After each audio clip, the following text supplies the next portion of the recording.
I have played this game before and I like it. It's going Fandango. So I was just trying to empty some storage spaces because I downloaded this like last month or two when the PlayStation Stars offers like 50 points for booting this game. So I decided to play this game again and I'll try to get the trophies using a guide. I think there's some stuff which I don't know. Yeah. But that's pretty much it. I don't want to play big games before the Switch 2 Direct because maybe who knows if there are some discounts on some bigger RPGs that I want. But that's pretty much it. So let's start on the game. I'm going to switch on director's commentary too. I'm going to play it in the tank mode. Yeah. Music volume, okay. Maybe turn music volume a little bit lower. Language, okay. Movement mode, tank controls.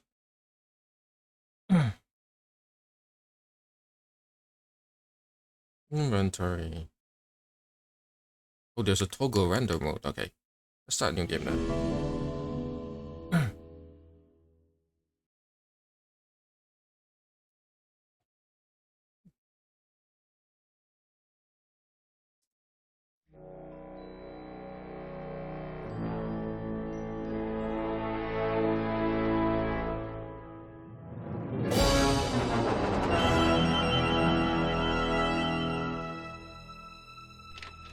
Sorry for the wait, Mr. Flores. I am ready to take you now. Take me? Take me where? Now, there's no need to be nervous. Nervous? No. It's just your appearance. It's a little intimidating. Intimidating? Me? But I'm your friend. My name's Manny Calavera. I'm your new travel agent. I don't want a new travel agent. I want to go home. You can't go home, Celso. You're dead. But you're not alone. Everybody here is just as dead as you. That's why we call it the land of the dead. Are you ready for your big journey? No. What journey? The 4-year journey of the soul. It is quite a big trip.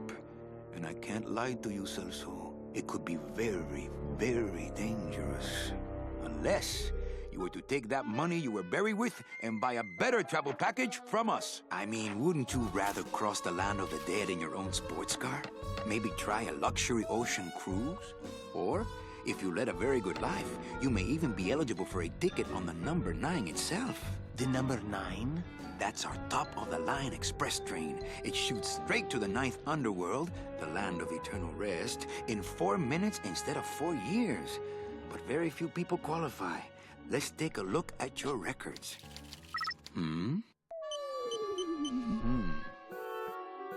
Well, the bad news is the train appears to be just out of your reach, but I still got a couple of tricks up my sleeve here. Yaha! Yes, that's the ticket. The Excelsior line. Yes, she's a beauty. That compass in the handle will sure come in handy, too. Oh, you're going to have a great trip. Wish I was going. Why don't you? You could give me a lift. Oh, I can't leave here until I've worked off a little debt to the powers that be. Community service, eh? Well, I guess there are some folks worse off than me. Oh, I'll be leaving here soon enough. No thanks to dead and no commission low-life cases like yours, Menso. Hey, Manny. The boss told me to tell you not to leave early tonight. He wants to talk to you about something when he gets back from his trip. Tell Don not to worry. I'm not going anywhere. Especially not with clients like that. Where do they get these guys? They don't qualify for anything good, so I can't sell anything good. Can't work off my time, and I'm stuck. Stuck selling walking sticks to a bunch of burros for eternity. I need better clients. I need a real saint. I need a lead on a rich, dead saint. ¿Qué es esto? ¿Qué es eso? Okay. Oh, does it override my old save? Okay.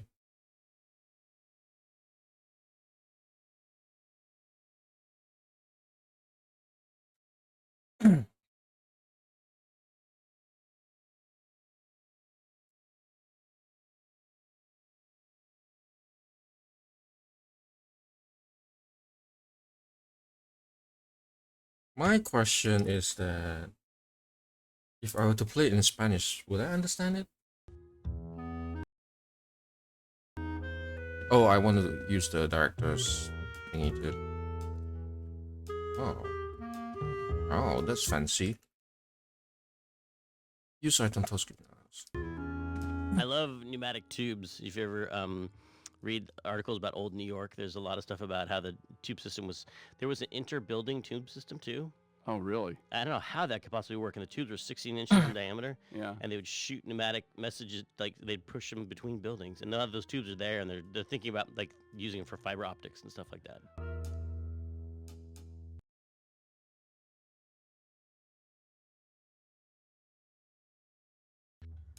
I love pneumatic tubes. If you ever read articles about old New York, there's a lot of stuff about how the tube system was. There was an inter-building tube system too.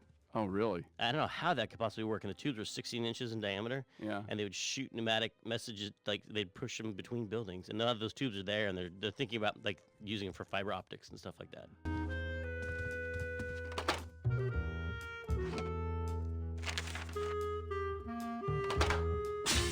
Es una orden de trabajo especial. A todos los agentes de Don Copal, jefe de la oficina. ¡Cabezas duras! ¡Dad las gracias por vuestra buena estrella e id a los vehículos! Tenemos un envenenamiento masivo entre manos. Hay demasiados muertos, así que primero en entrar, primero en salir. ¡Rápido, un poco de acción! Lo que tú digas, jefe. I hope that, yeah, I should really find a way to really brush on my Spanish.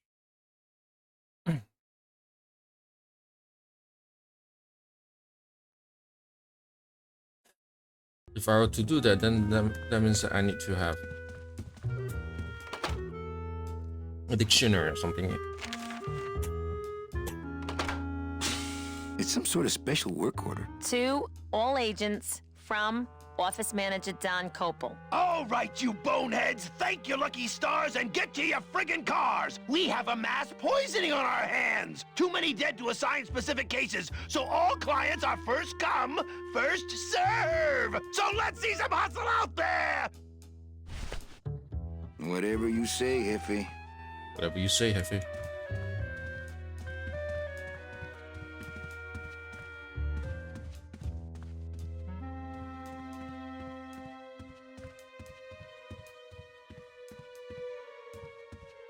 Red.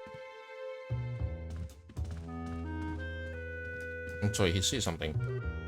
I hate to say this, but tank control is Read him already. Didn't help. So this was actually the art test I took. Oh. I had to make this whole scene in a day. Really? No. Did they pay you for that? 1 day? Barely. Wow. I was so scared. How much did you get done? I think almost all the geometry. Oh. In some cases, it used to be an overnight render. I don't feel like pitching cards right now.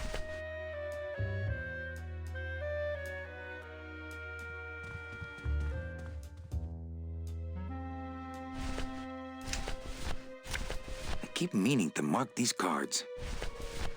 This deck of cards is a little frayed around the edges. Then again, so am I. And I've got fewer suits. It's some sort of special work order. My scythe. I like to keep it next to where my heart used to be.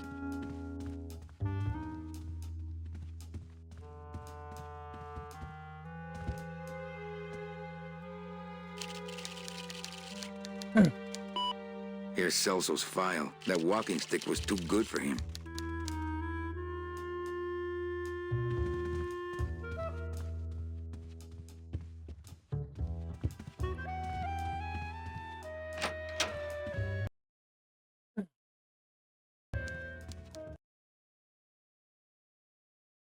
Okay.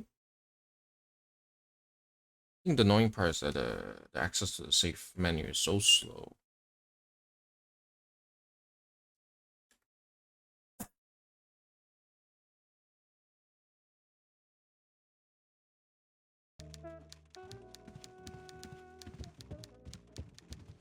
So this was the first scene in the game that we ever actually did with some test assets. So I had, this is when I was proving out, okay, yes, we can do this.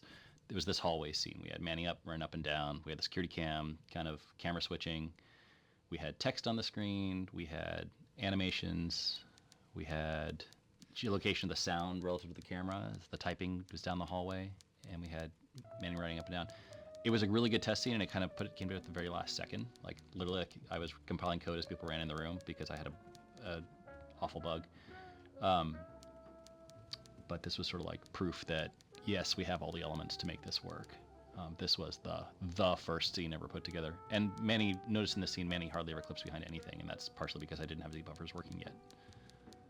But it was good enough that when people saw it, like they were really impressed, and I was kind of surprised because I was like the new guy at LucasArts and was kind of half-assing my way through this and somehow made everybody really impressed. So I thought, at that point, I thought, okay, we can do this.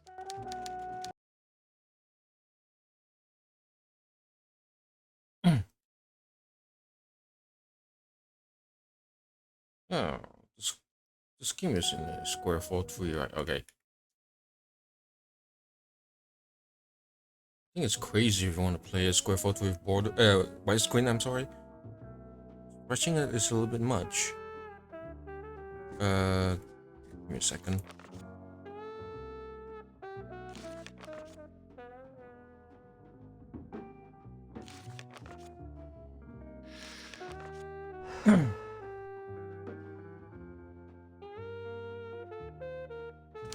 So, is there a reason that a lot of people who are in administrative positions of power have New York accents? Is that a Everyone in the jazz era was from New York.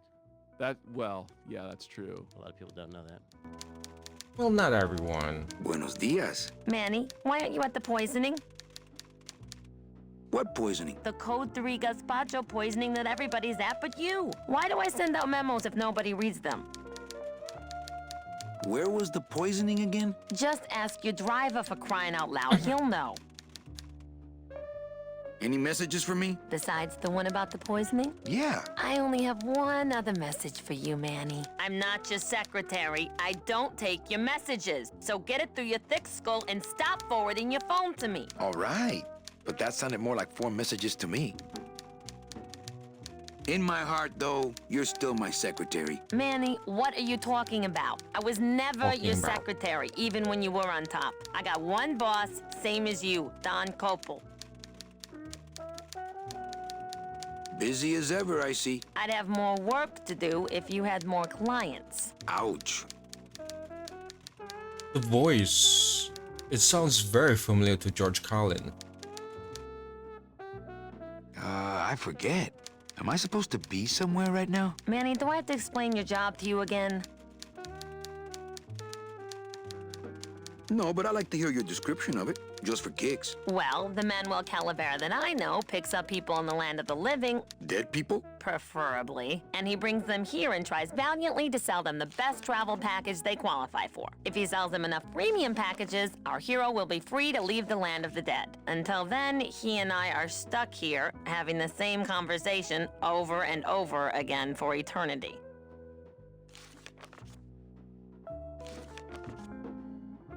Why do some clients qualify for better travel packages? They led good lives. ¿Qué traes? How do you define a good life? Better than yours and mine. I just want to say that, I know this is an old game, but the old one looks a little bit better because it's a little bit more feasible. The characters, thanks to the brake lighting and all those things. Fixed lighting. The new one looks very dark. So what did you do in life to get stuck here? What I did back in the fat days is none of your business. You know the rules.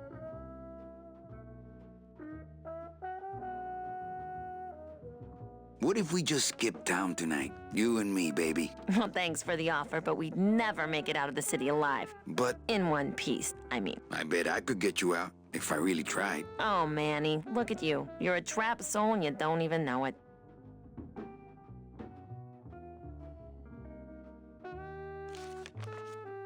Well, enough about me. Like babysit. Well, Okay.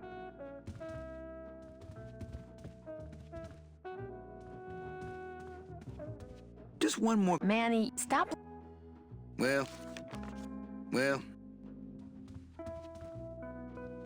My writing has changed a lot since this. Like I was really trying to write good dialogue here, which to me at the time meant a lot of like puns and like wordplay. Like this suit is just this deck of cards is a lot like me. It's ragged around the edges, but I've got more suits. And I forget what it is, but it was like everything had to be this kind of like bon mot.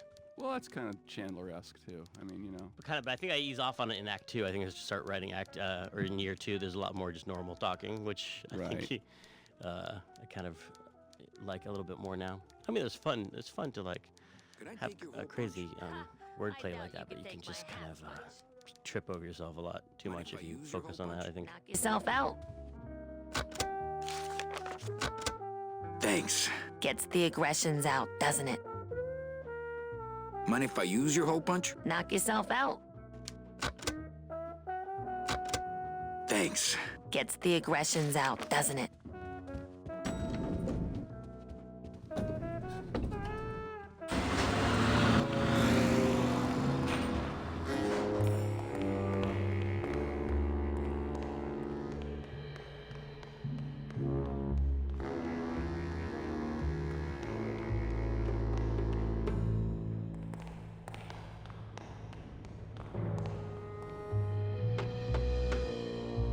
Hey, service. Hey, who the... Oh, sorry, sir. I didn't expect... Sales agents usually don't come over to this part of the garage. Nice hut. Yeah, I wonder how nice it would seem to you if you were trapped in it all day like me. If you hate your job, why don't you quit? It's not just a job. It's what I was created to do. If I get any farther away from cars than this, I'll get sick and die. It's like I'm not happy unless I'm breathing in the thick, black, nauseating fumes. Can imagine. Can't imagine. Hey, you a driver? Me? Ha! No. I don't ride them, just wrench them. I'm Calavera. Manny Calavera. My name's Gladys. I don't get many visitors. Hey, I got a message for a Mr. Calavera. Your driver said that Mr. Hurley said that he could have the rest of the day off. Domino sent my driver home? Yeah, wasn't that nice? Gladys. Gladys? Is that a German name? Oh, no. My roots lie not in any earthly nation's soil. I am an elemental spirit summoned up from the land of the dead itself and given one purpose, one skill, one desire. To drive! Or to change oil and adjust timing belts if no driving jobs are open. Looks like I need a new driver. Oh, I would agree with that. I'll go this one and go out. Yes, you do. You want to be my replacement driver? Me? Oh, no. Sorry, can't. Rules. Come on, Glottis. I need you to be my driver. Come on, Gladys. I need you to be my driver. No, I can't. I'm too big.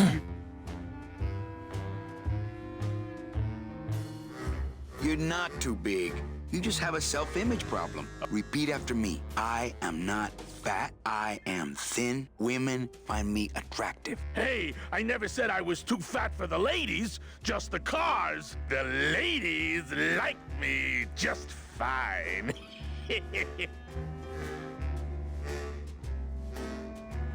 Screw the rules.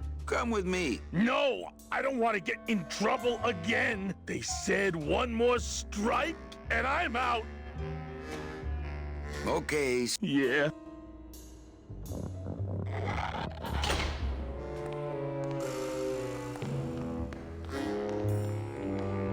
Not a fan of this tank control.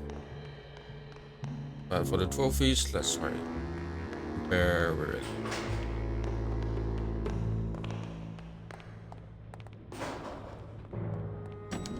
I wonder if there's any PS1 era game that is pre-rendered cutscene but not tank control based, besides, you know, RPG.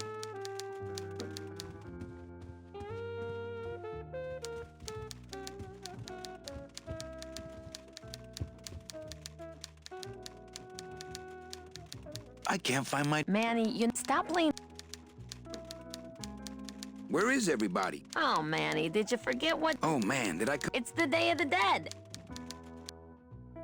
Why aren't you visiting your family today? Ah, the boss is here, so I gotta be here. How about you, Cal? No one back there I want to see. And you don't want Domino here alone, getting all the good... Domino's here. He's at the poisoning... Come on. What? I know you... Ah, man. So, you going to the Christmas... After this, I wouldn't... Well... I need to get the work order, I'm sorry. Miss out that one. Work order...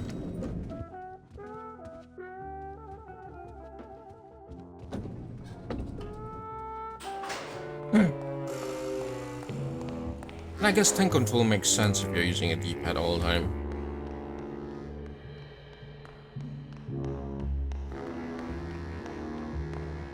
Mark Hamer, I remember animating that Glottis coming out, and he had to put this thing called a lattice on his butt.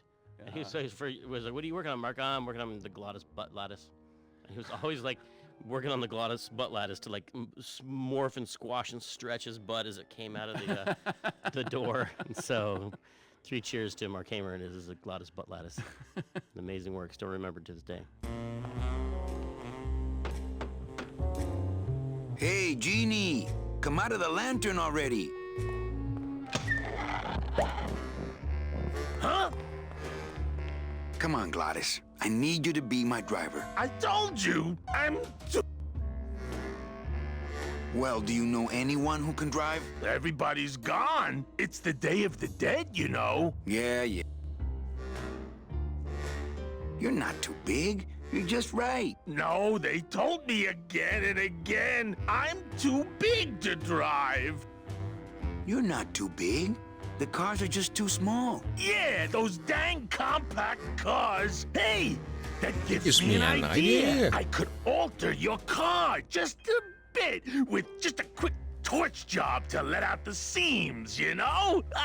But I'm not allowed to modify the cars without a work order from upstairs. I could lose my job. A work order, huh? Yeah. I can't torch anything bigger than a cigarette without one of these signed by the boss himself. Hey, that's my line. Getting people to sign. Back in a snap. Yeah, everything around here is just too small.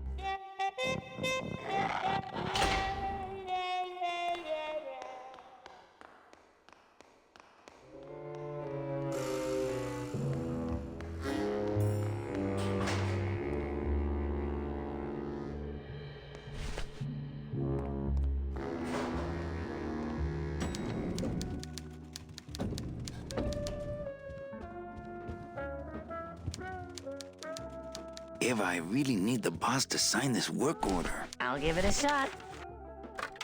Mr. Copel, I've got Manny Calavera out here to see you. Didn't I say no interruptions today? Sorry, Cal. Maybe tomorrow. That's too late. Oh, yeah, like you're going anywhere.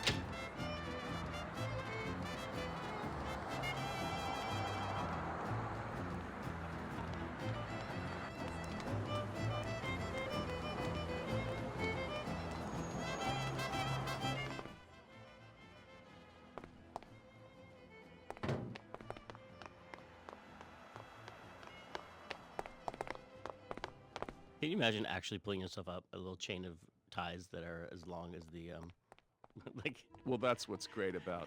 And then I like It's the just view like- down. He's so calm about it too. He's like, "Yep, chip, chip, chip." Many stories.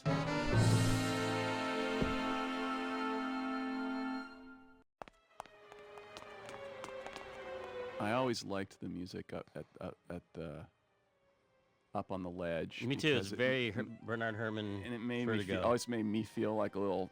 Maybe it's because I actually have Vertigo? a little bit of vertigo or whatever. No, vertigo But not the isn't thing. that but yeah. that happens a lot in Fear of Vertigo, the heights. movie Vertigo, like the Yes. na, na, na, na, na, Yeah, na, na, yeah. na.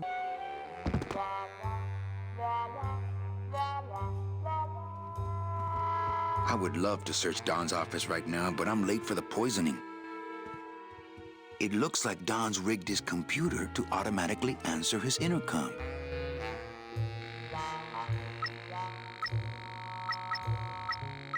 Crime Observer. I'll just Just change his sign it auto response yourself. here. Ah, cripe saver, just sign it yourself, will you? I'm busy. The computers in the game are, I think, where you can see Peter Chan's 12 Monkeys like influence, like Terry Gilliam Mm-hmm. mix of like, I don't know if you call it steampunk, but there's like a lot of analog big tube type things combined with Art Deco and old-fashioned typewriter keyboards. Well, they had steam and punk in those days, Mhm. right? But they didn't actually call it steampunk, right? In the 90s, I think we might They have had did? steampunk back then. Oh yeah. Jeez. See, I told you I was from the Mad Men era.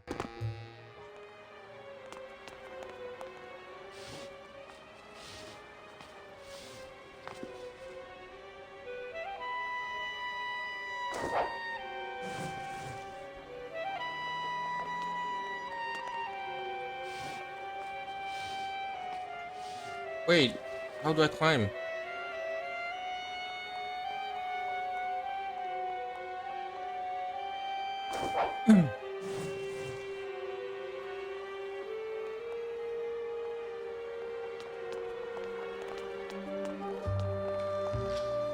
Oh, it's here. That was silly.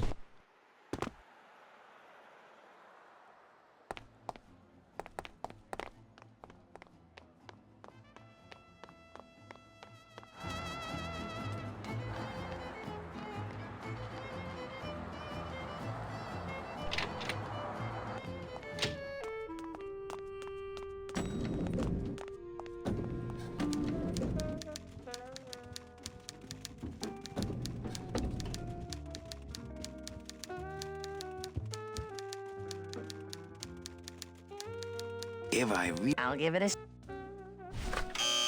Mr. Copel, Mr. Calavera has something out here that he says he needs your signature on. Ah, cripe saver, just sign it yourself, will you? I'm busy. You'll have to excuse him, Manny. It's probably a really hard crossword puzzle he's got in there today. Eva, I'm impressed. I had no idea you had this kind of power. Well, we all have our secrets.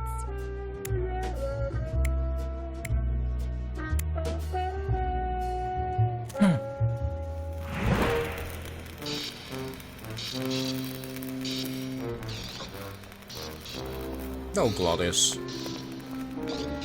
Glottis, Glottis, Glottis.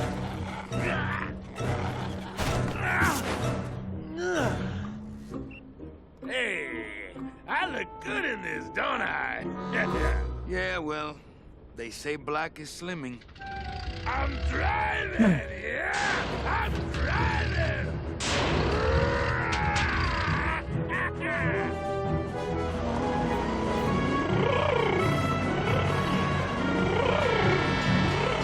Por favor. I could have walked faster than this. Híjole, I'm gonna miss the poisoning.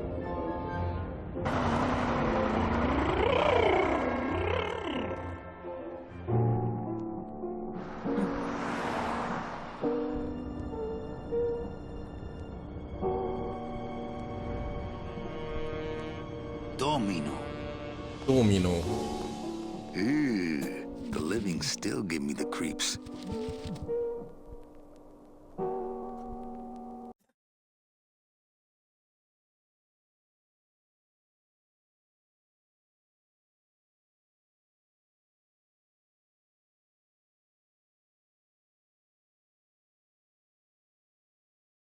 Why is the saving part so slow? It doesn't make sense.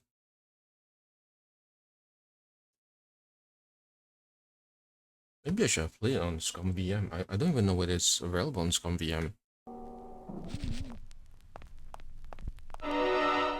It's the fear of death that makes monsters of us all. Scare. If I scare them to death, then they'll become a customer. But I'll get nailed with a conflict of interest rap. Psst, it's me, Death. I'll see you soon, okay? In the land of the living, the people look horrifying because of that. Have you ever seen that optical illusion where you take a picture of someone from a magazine, you cut rectangles out of their eyes and their mouth, and then you turn them upside down, and they just look like demons? Oh yeah, yeah, totally. That's land of the living. Yeah.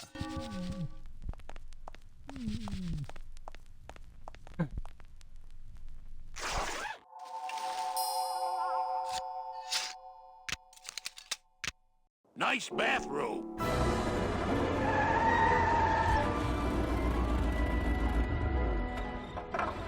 But we offer several travel package upgrades if you'd care to... Cut the yap. I want something cheap where I can get some rest. Now that's it. Ay, ay, ay. You know, Manny, I could make this car a little faster. If you wanted. Yeah. Whatever. Oh yeah, slam the front into the weeds, tub the rear end, dual blowers, pop it out of the hood.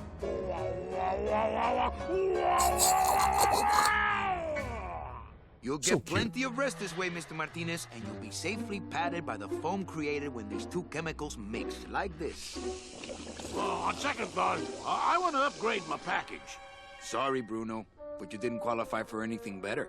But here, have this complimentary mug. No, wait. Can't you find me something where I can move my legs? You know I'd like to, Bruno, but my boss is a real hard-ass. I gotta be a hard-ass when I got lazy sickle wavers like this jolly boy working for me. Manny, you couldn't find a sale at a yacht club. I got a sale right here. I'm talking premium sales, Calavera. Like the kind Domino makes. Oh, How am I Domino. supposed to make premium sales with the scumbag clients you're sending me? Hey! Now you're blaming the clients? I've had it with you, Manny. If you haven't bagged a premium before the next sales report comes in, you're out! Out on the street. No job. No way to work off your time. Just your fancy suit and your big smile and a whole lot of time to kill. Who you calling a scumbag? Why, I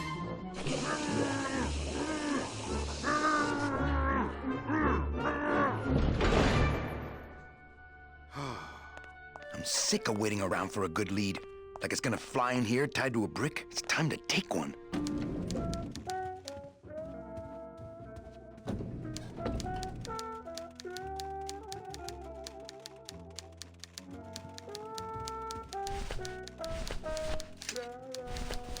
This deck of cards, then again, so am I.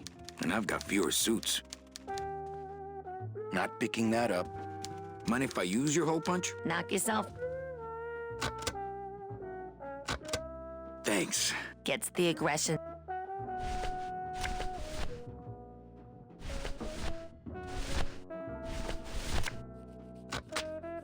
Manny, what are you doing? Just marking cards, honey.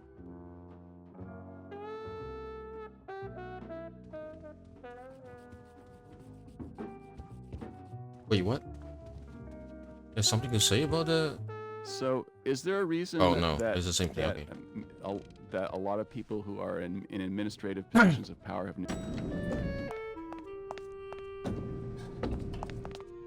They'll never get out of this place.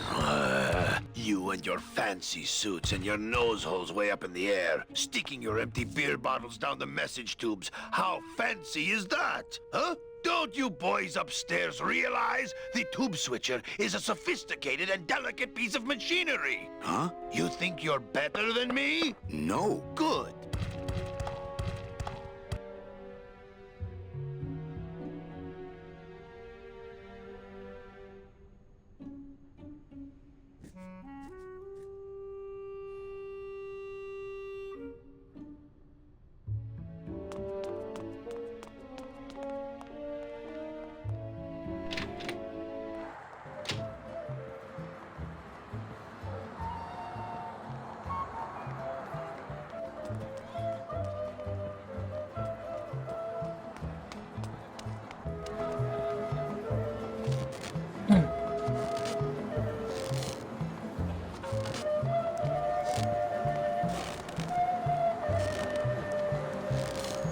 back off. I'm practicing. Practicing what? Wringing your neck. What does it look like? Can I walk through your tent? I want to see the parade. Well, walk through someone else's tent, all right? Do I look like a turnstile to you?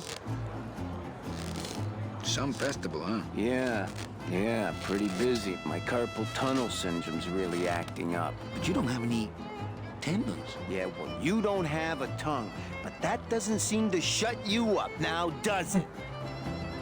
Bang! Ah, popped another one. Lousy, bony fingers.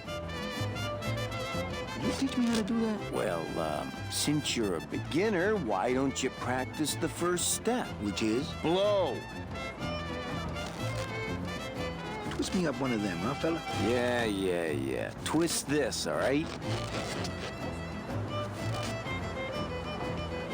Bet you can't do a cat. Shows what you know, buddy. I can do anything. I can do birds, amphibians, famous poets. Okay, a cat. No problem.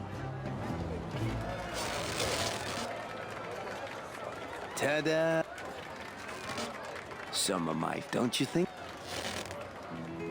Some of my, don't you think?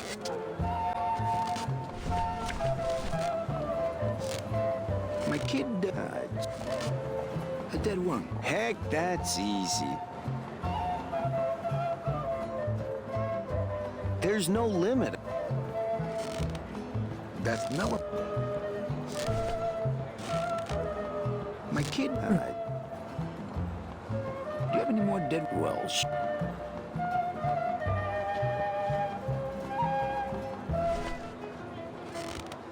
My kid, Robert Frost. Trying to stump me, eh? Ta-da! Who is Robert Frost? I don't know why we chose Robert Frost for the balloon shape either. Oh, that was genius because of the it would be hard to make it Robert Frost. Yes, and also because I think the whole implication is that the clown is way beyond his pay grade, and he has disdain for all those around him, and so he makes shapes that his lowly I never audience even thought would... about that being a testimony to the skills of the clown. I thought of it as being Manny being a smartass. Because he asked for it. He's like, oh yeah? Can you do Robert Frost? And then, of course, the clown does it. But see, that's a Chandler thing, too, because the detective is always smarter than sort of the world that he's in. So he's teasing the clown. So to speak. Yeah, so to speak. Because he knows the clown knows what Robert Frost looks like. Since I really didn't get to celebrate the festival this year, I think I'm entitled to a little pan de muertos. De Muertos. I don't know why we chose Robert Frost for the balloon shape either. Oh, that was genius because of the...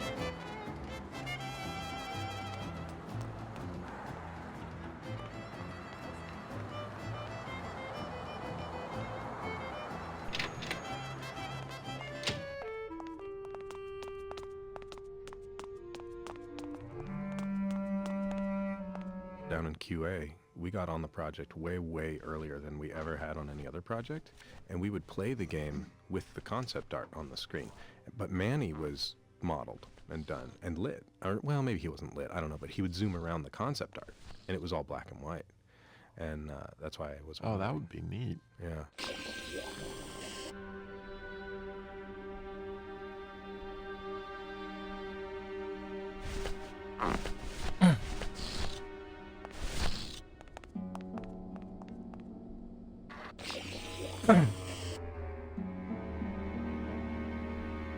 Down in QA, we got on the project way earlier than we ever had on any other project, and we would play the game with the concept art on the screen. But Manny was modeled and done and lit. Or, well, maybe he wasn't lit, I don't know, but he would zoom around the concept art, and it was all black and white. And that's why it was... Oh, that would be neat. Yeah.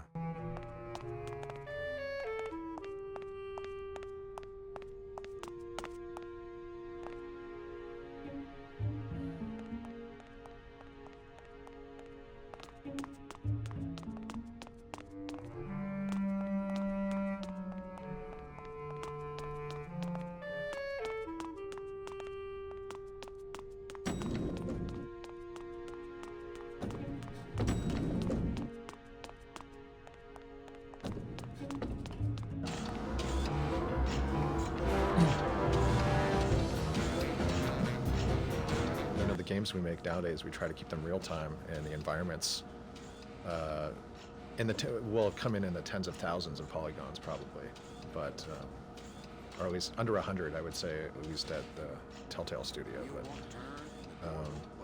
here, I think we're almost unlimited, unless it crashed the machines all the time. Yes, it was unlimited, and it was like trying to render it on your iPhone.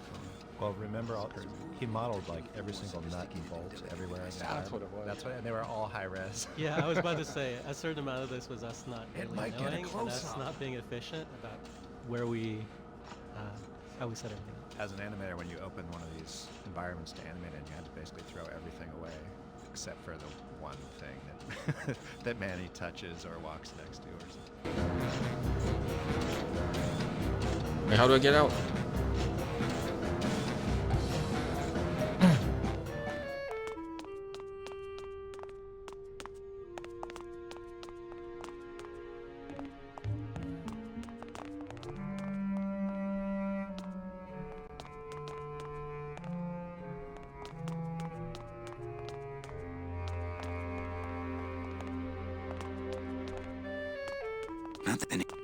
Not that I have a choice. And again, I'm.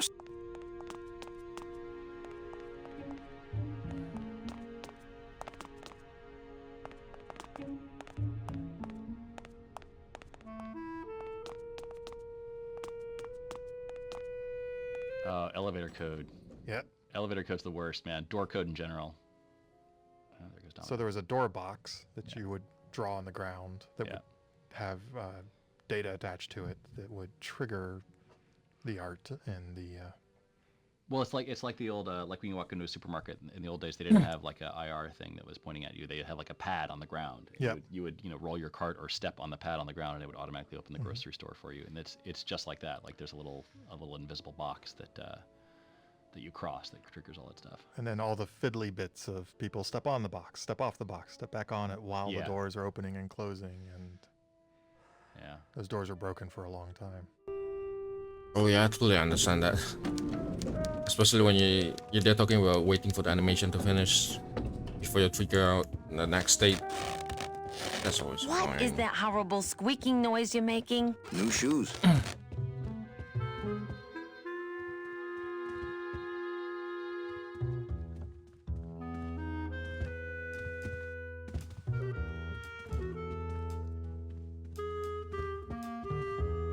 So this was actually the art test I took.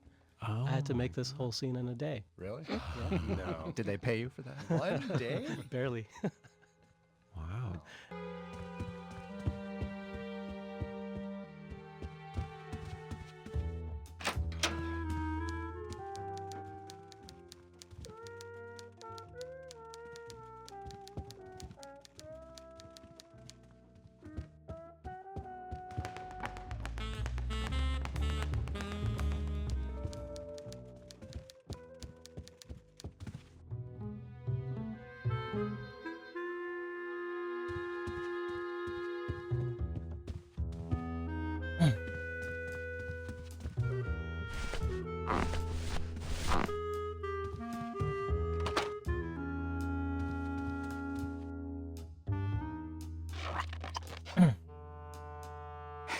Look out below.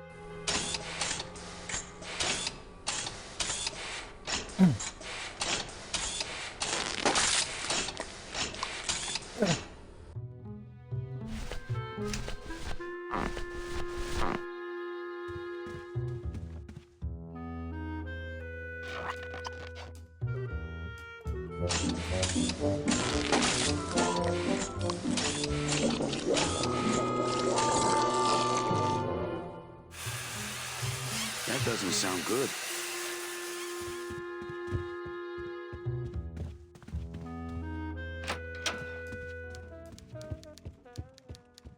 So this was the first scene in the game that we ever actually did. How is he sweating without skin? So inaccurate.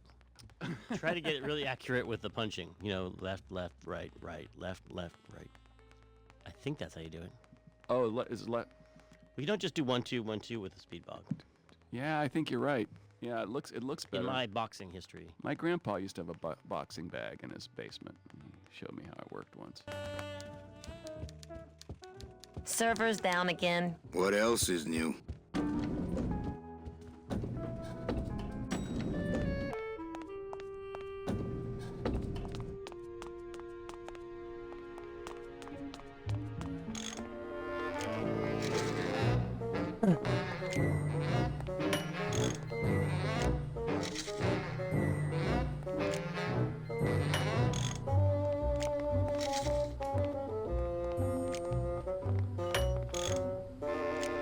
This line that he says a lot actually comes from the old IT guy at LucasArts. We'd say, hey, the server's down. He goes, the server's not down. It's never down. You just can't get to it right now. Like, or something.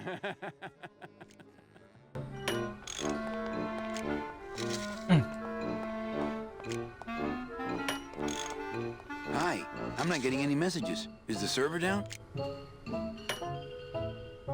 This is their idea of a joke? They think it's funny? I'd like to jam their tubes with packing material, see how they like that. So you're saying the server is down, is that it? The server is not down. It's never down. It's just temporarily unavailable while I'm doing some maintenance, that's all. Can I squeeze in there just for a sec? Are you kidding? This is a highly secured area. No one's allowed in here who ain't me. So how long is it gonna be down? With a job like this, you can never tell. Probably hours. Or until no one's around it. This line that he says a lot actually comes from the old IT guy. What's so special? I, sir, am an elemental spirit, summoned from the land of the dead itself. Yeah, let me guess. You were given one purpose, one skill, one desire. Fixing pneumatic tube switchers. No, I was created to run the elevators, but they put in those dang motion detectors and put me out of work. Just curious. How'd you get in there? I squeezed down one of these tubes like a pixie. How do you think I got in here? Through the door, just like you. Who would do... It's those punks. They think this baby is going to put them out of a job. And they're right. You know, I really think it's clean enough. Oh, it's clean enough to run, all right. I'm just fiddling around to be safe. You know, gotta cover my ass. Yes, you do. Say, Chatty Cathy, I got a lot of tubes to flush here. Hey, me too. I'll let you go.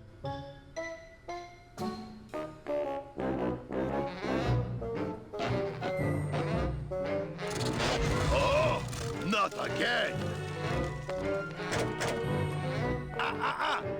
You trying to blow this joint sky high? That's a magnesium compound fire extinguisher. Spray that on this packing foam and we'll both be riding the giant Roman candle out of here. What? Why would they put something so dangerous in here? I guess they didn't expect this room to be full of hazardous waste.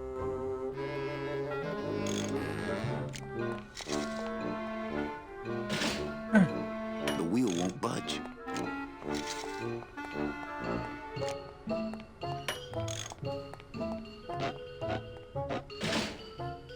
The wheel won't budge.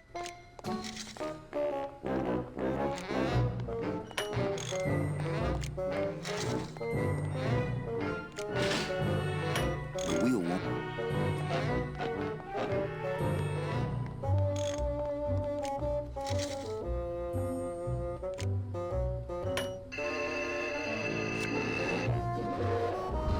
Good enough for government work.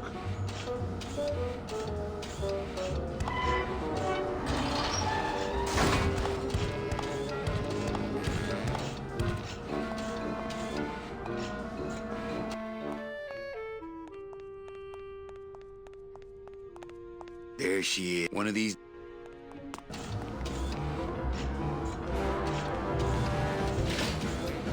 The wheel won't turn. There must be something else keeping...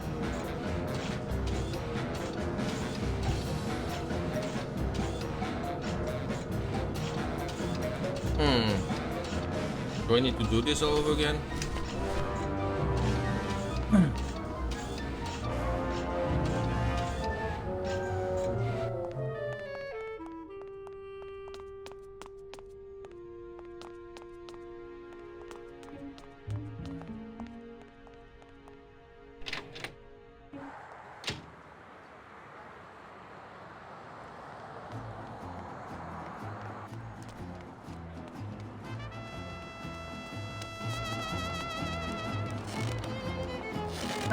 My kid, do you have... Well, sure.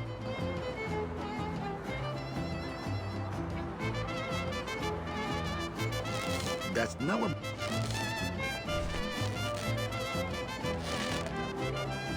My kid, do you have any more? Well, sure.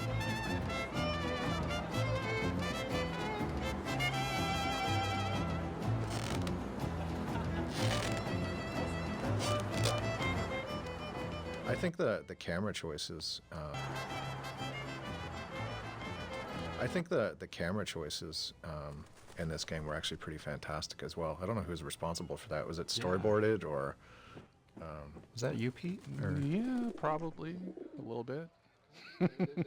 There's a lot of stuff got worked out ahead of time, certainly, and I mean because, you know, we didn't necessarily build full 360 3D worlds. Oh, I mean, well, except for like the offices and stuff.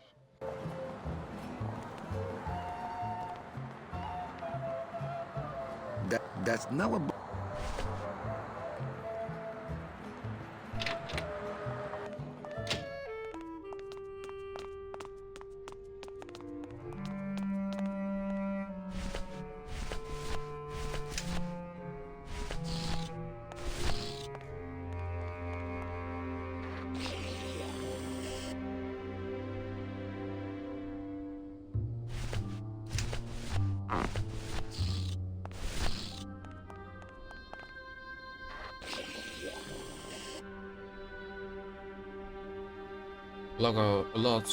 A lot of back and forth here.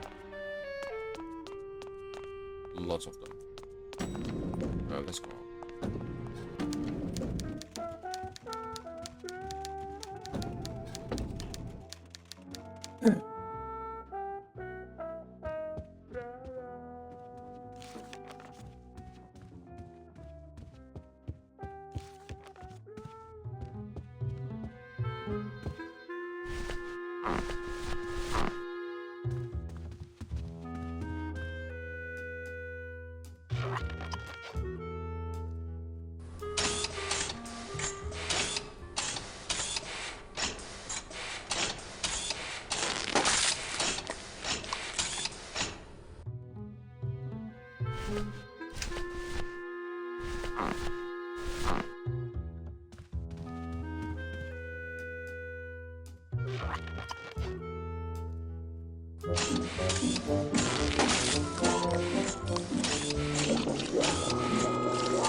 I gotta stop doing this.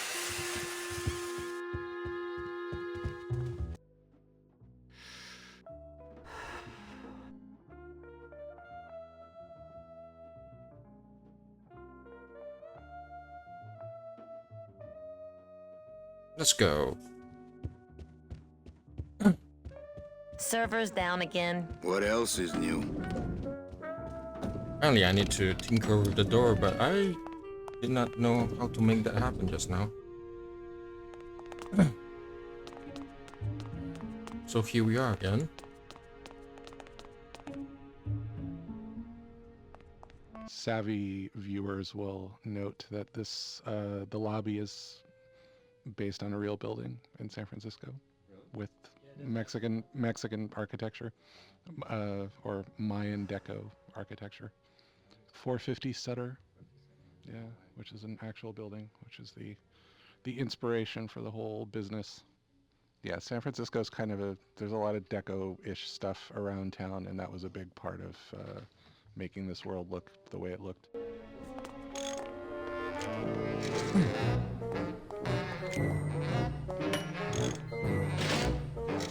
The wheel won't budge. I've just locked an open door. Strange, yet symbolically compelling. This is so stupid. But that's the fun of this double point and click games, right? They are stupid. I mean, the jokes are stupid, so that's why we enjoy it. Like chicken on a pulley.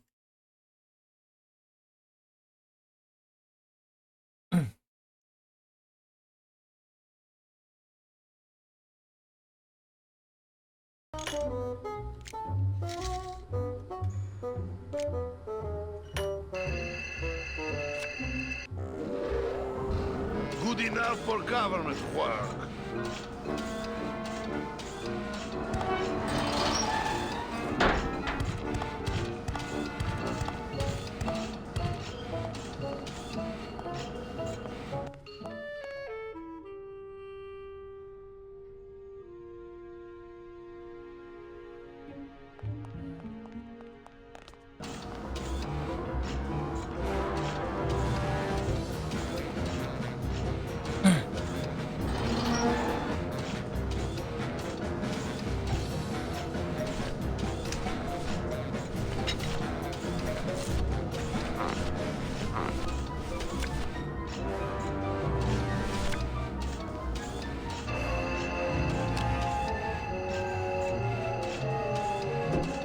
Mercedes Colomar, client number 9308, blah, blah, blah, died of chickenpox, time of death, yada, yada, yada. Aha, positive attributes. Volunteer time reading stories to dying children. That's good. That's really good. I think you're it, Mercedes Colomar. I think you're the one for me.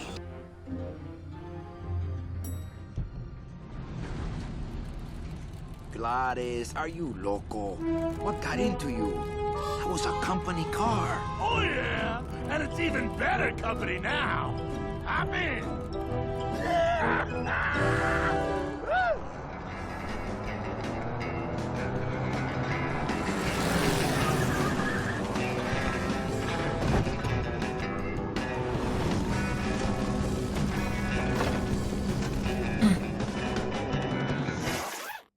Buenos días. You're not the nurse? No? You're not here to give me my medication? No, but I am here to ease your pain. Guess they couldn't save me, huh? No. But there's still a chance you could save me. That's a lot of responsibility, Mr. Calavera. What makes you think I've been all that good? Miss Colomar. Meche, please. Meche. I can see it in your face and in your file here, where it says you're entitled to a first-class ticket to...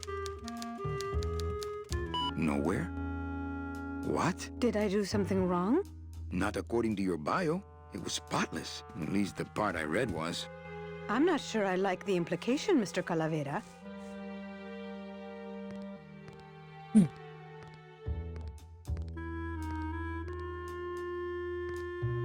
Are you sure you're Mercedes Colomar? Yes. Would you like to see my birthmark? Sure. Where is it? It's wherever you guys put my skin. Anything about your past you haven't told me? Quite a bit, considering I've told you nothing. Were you a big shoplifter? Well, they accused me of it once. Really? But it wasn't my fault. That puppy followed me out of the store. Oh. Did you kill much when you were alive? Very little. Never killed anybody? I have to confess, I never killed anybody.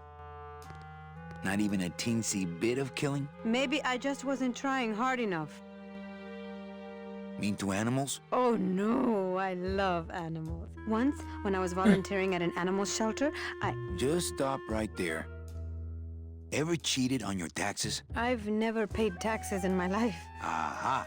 I've never made enough money to be taxed. You know, it's mostly been all volunteer work. Uh-huh. Ever cheated on your husband? Mr. Calavera, there's no ring on my finger. There's no skin on it either. I guess you'll just have to trust me then. Litter? Oh, Manny, is that the best you can do? Work with me, Meche. Give me some dirt. Well, I could do something bad right now, if that would help. Wouldn't count. Sorry, I give up. Don't say that, Manny. You know what I have to do? I just have to go straighten this mess out. Sorry to be so much trouble, Mr. Calavera. It's no trouble. But please, call me Manny. This is one of the scenes where we had Tony and Maria Canals in working together, and they're both from Cuba, and they both had worked together before they were cast in Grimm. So it was kind of fun to get the two of them together again and play off of each other, which is, of course, the way you'd like to do any game.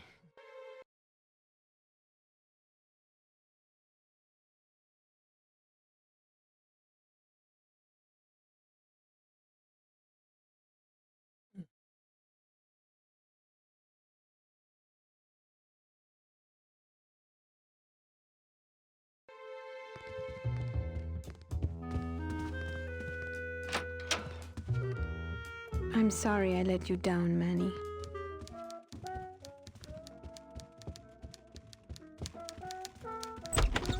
Hey, Funny Bones! In my office! Now! You vandalized company property in order to obtain secret information so you could take your illegally modified company car and your unregistered driver and run domino here off the road! All in order to steal a client from her legitimate agent! There's nothing legitimate about this place. You give all the good clients to Domino. Manny, now I'm embarrassed for you.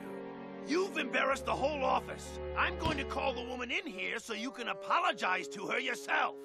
Ava, send in Ms. Colomar, please. She left about 15 minutes ago, sir. She said she had a long walk ahead of her and she wanted to get started. Walking? She had a ticket on the number 9. Why does she think she has to walk? That's the best package I could find for her. Now you see why I give all the good clients to Domino. That woman was a saint and a shoo-in for a double-end ticket that she's not going to get because you just couldn't find it. And now, because of your little stunt, she's out there, on her own, walking by herself through the petrified forest, facing the demons of the underworld, alone and unprotected. This is her reward after a lifetime of hardship and public service? Her destiny stolen by some overreaching salesman looking for a fat commission he didn't deserve! Get in there and stay put until the boys downtown tell us what they want done with you. Someone's gonna take the fall for this, Calavera, and it ain't gonna be me! Ain't gonna be me.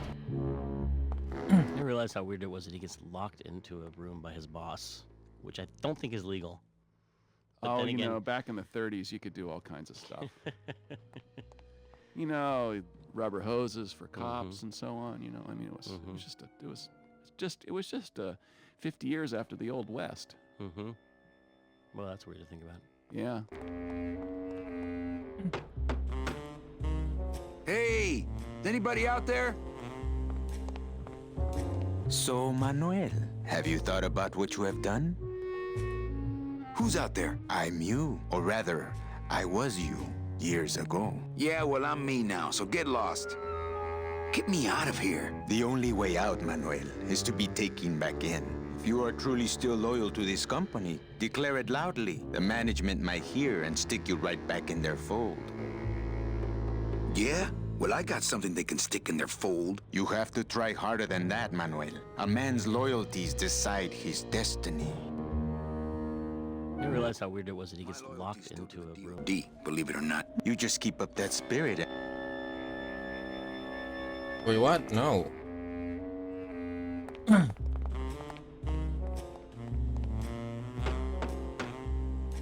Hey, guard! How's my little Count of Monte Cristo? No, really. I'm a fellow. Maybe, but you're so... Look, you gotta open the door for me, amigo. If you are still loyal, lay down and roll over and...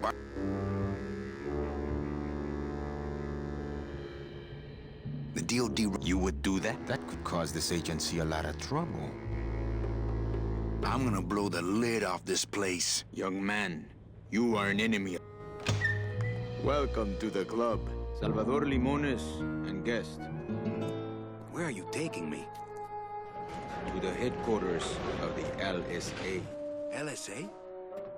The Lost Souls Alliance. We're a small group, Manuel. We're always looking for new soldiers. To do what exactly? We need help in our intelligence unit. You know Eva, of course. Manny? I was once a Reaper like yourself, Manuel. But I uncovered a web of corruption in our beloved Department of Death. I have reason to believe that the Bureau of Acquisitions is cheating the very souls it was chartered to serve.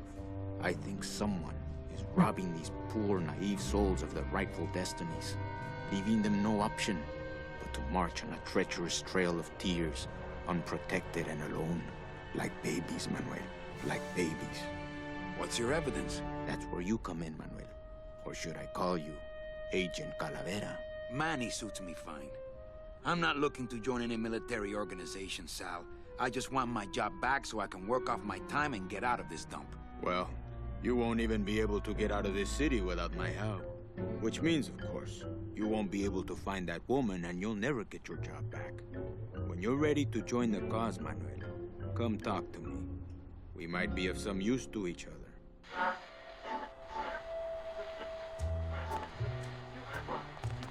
Precisamente, amigo.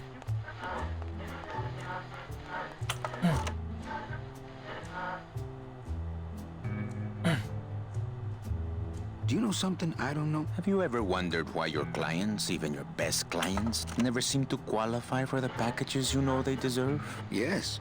My last client in particular, Mechi. Well, they all did qualify, Manuel. Especially her. But somehow, somebody with access to the files has stolen their just rewards. Their sweet hereafters. Their tickets on the number 9? Precisamente, amigo. I'm off. Farewell. Viva la Viva la revolución. Oh, the secretary has a dual identity. It's always lots of fun. Always lots of fun with dual identities. Yeah. I like that Eva gets to have a little, like, she's got more going on than you thought she did. I love that too, and I like that there's something fishy in the Department of Death too. That's a good twist. Messages for me? Yes. Join or die. But I'm already... Again. How long have... Salvador recruited. I couldn't resist. Eva? You can't leave, man. We need access to the DoD computer network and we can't access without a salesman like you. How does it do fingerprints? I don't have any. Your teeth, Manny. Haven't you ever noticed your computer scanning your teeth when you log on? I thought that was just a power surge. We need your teeth, Manny. Sorry. Doesn't Don and Domino are both locked up in Don's office with some fat... Who is that? What do you... I'm trying to get this radio, but it looks Salvador's right. We need good old... You have feel? No, it's just Sal. So, you... Sorry. Think it over.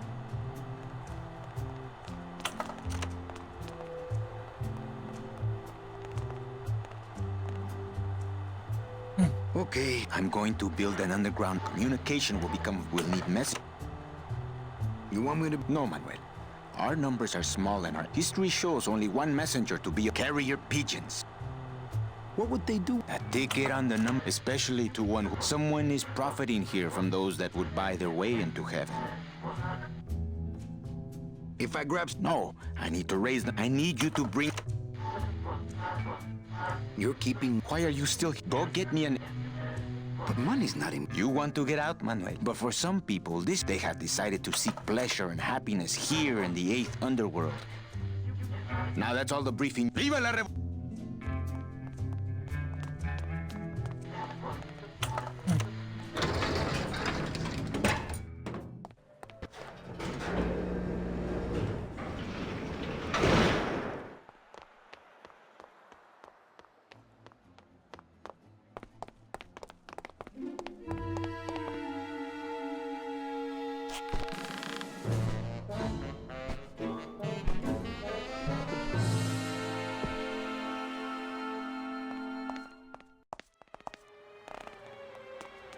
It's locked. I always liked the music up up on the ledge. Me too. It's very Bernard Herrmann. And it made Vertigo. me always made me feel like a little. Maybe it's because I actually have Vertigo? a little bit of vertigo or whatever you said.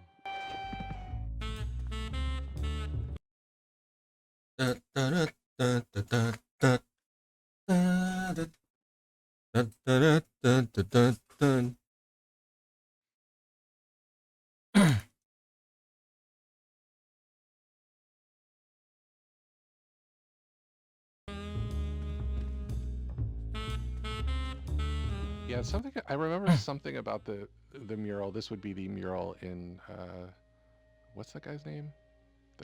The Nemesis office. Domino. Domino. The mural on the ceiling of Domino's office is there was something. I think it maybe that that angle wasn't planned or something in the game, and then whoever did the textures for that room put this crazy mural on there, and so it was like, oh, we have to show the mural. We have.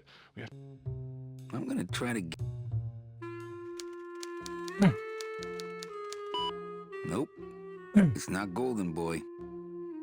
I'm gonna try to guess his password. And it's not Mr. D either. So much for Dami.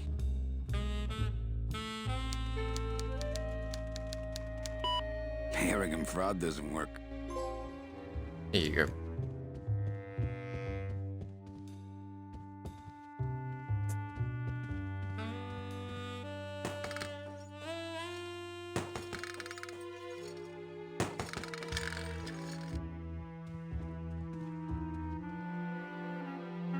Ugh, Domino had this in his mouth.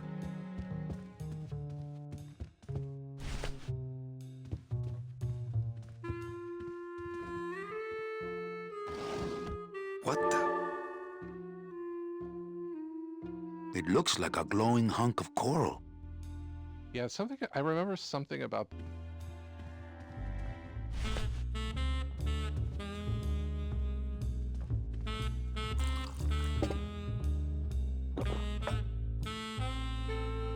So there's a scene here. So there's the wine bottle there on the side, or sorry, the bourbon bottle, and there's the taking a slug of his booze, and that was actually like we had lots of math problems early in the game where we were lining up camera angles, like you mentioned, and these camera angles, if we had it off between the real time and the pre-render stuff, things got kind of messy, and so that was one of the first scenes we had where Manny as one character goes and interacts with another item in the scene, and it also has to be placed very precisely in the scene because it has to appear to be on the shelf.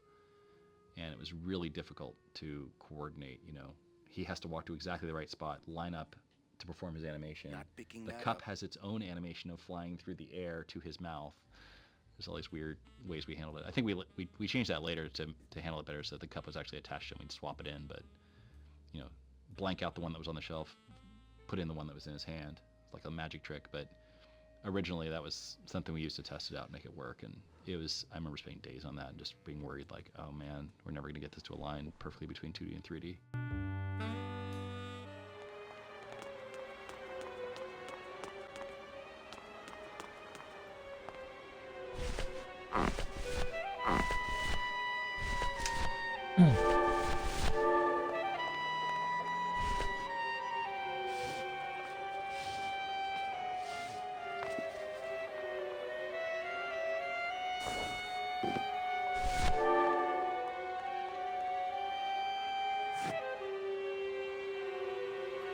I wonder if that's how...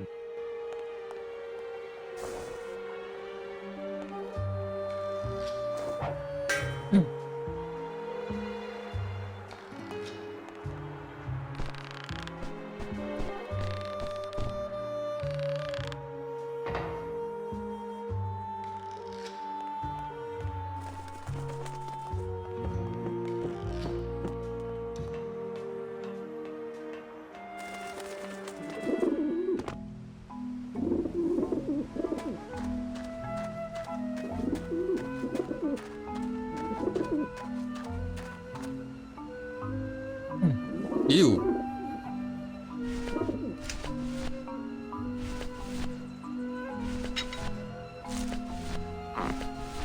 This doesn't look anything like Robert Frost. I used to work at a doctor's office, and one of the jobs that I was doing, just terrible jobs there, and one of them was the roof was covered in like 6 inches of pigeon guano up there. They had a flat roof, like the roof of this building, and they're like, look, we got to get that stuff off the roof. It's gonna break the roof. There's so much pigeon crap on the roof. And I had to go up there with like this flat shovel and cut. It was kind of like cutting brownies out of a pan. Yeah. I was just chopping up the bird poop and just scooping it up and throwing it off the roof. And but in chopping it up, I occasionally find like in sedimentary rock, like an archaeologist or a paleontologist, I would find the bones of a dead pigeon. Ooh. Just inside this weird brownie of guano on the roof. Wow. So I had my fair share of bad jobs. So this was really a kind of therapy to get that. Yeah, man, really, there's traumatic not enough experience. poop on the roof to make this really. Well, it's hard to indicate that with the technology of the time. Kind of just like if you did wind in an 8-bit game, it just sounded like it just sounded bad, you know. At least I got to clear the pigeons from the roof of my memories. Run, you pigeons! Watch it!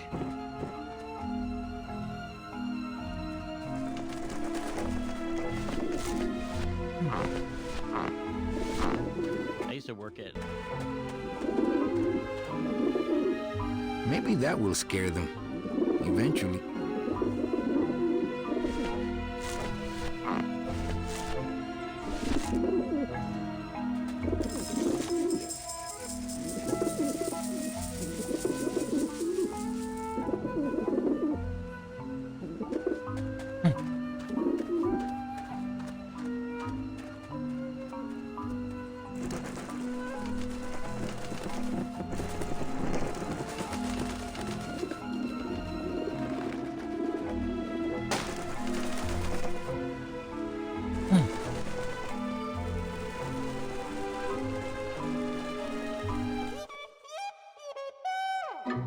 Yeah, beat it, you lousy little lech pickers!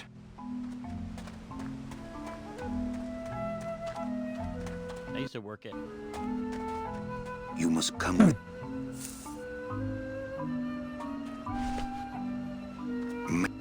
Man,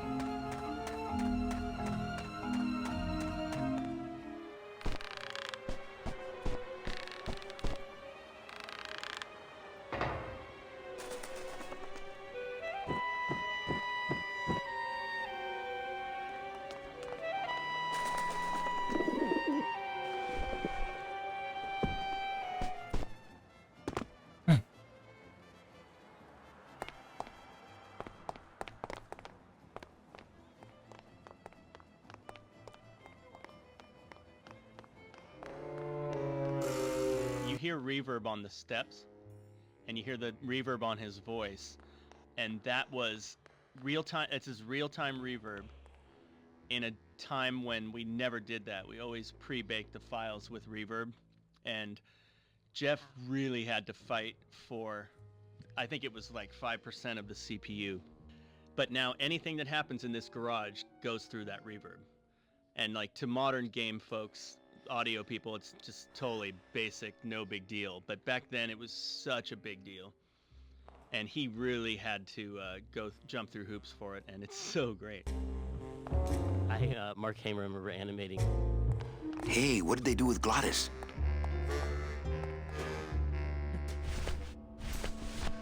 It's Domino's mouth. Why am I carrying this around?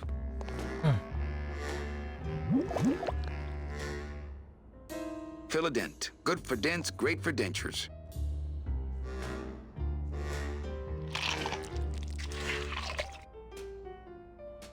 Wow, that made a perfect impression of my teeth. I didn't realize how weird it was that he gets locked in.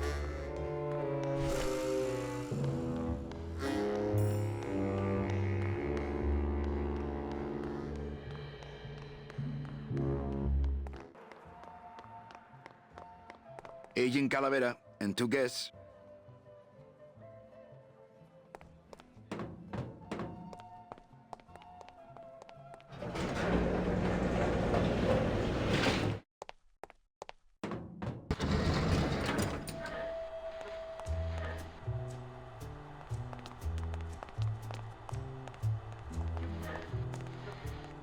Check these babies out. Excellent, Manuel. With these, I can breed an entire army of winged messengers. Our revolution can spread now across the land, carried on the shimmering wings of justice, thanks to you, Agent Calavera. I myself would also like to spread across the land. But you can't. We need your dental work here to access the computer. I am sorry, but freedom has its price.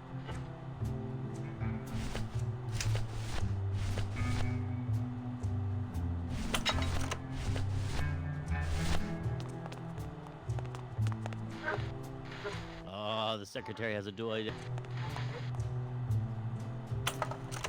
Manny, this looks like a perfect impression of your teeth. We can use this as a mold to make a fake set of teeth and get into the computer system that way. Good work, soldier. You are a friend of the revolution, Agent Calavera. And now, Let me be of service to you. You must go to the town of Rubalcaba, my friend, if you want to find your lost soul. How do you know where she is? I don't, but everyone who wants to get to the ninth underworld must cross the Sea of Lament, and therefore must go to Rubalcaba to get passage on a ship. As long as you get there before she does, you'll find her. But it may be quite a wait. I'll wait as long as it takes. Manuel, are you smitten by her? Love? Love is for the living, Sal. I'm only after her for one reason. She's my ticket out of here.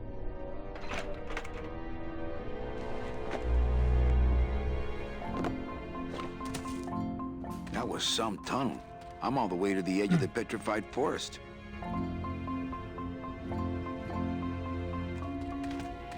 That line right there, love is for the living.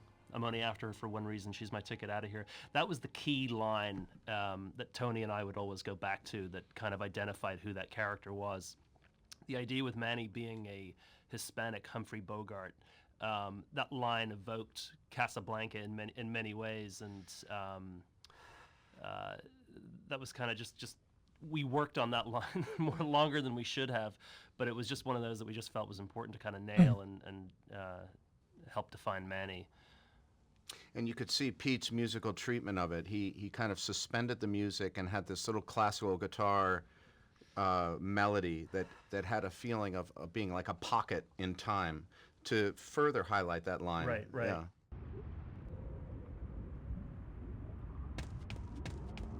Oh, Glottis, you poor thing. Glottis, my friend, why are you crying? Manny? Oh, Manny! They fired me! Me too, buddy. You don't understand, Manny. I was created just to do that job. It's the only thing that makes me happy. It's like they reached into my chest and pulled out my heart and threw it into the woods to...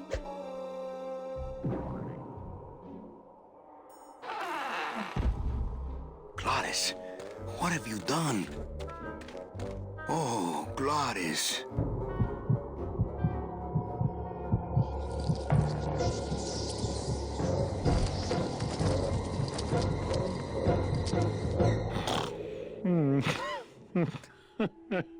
I always liked Glottis because he's just so pure in his. I mean, he's by definition pure in that he's just a spirit of driving, kind of like he was summoned from the land itself, and he has nothing but a desire to drive and go fast, and all his motivations are about like moving at high speed. He almost dies because he's going too slow at some point, and he has to go fast again to come back to life. Right.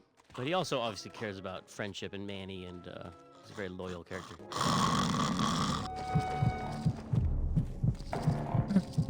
Oh, no.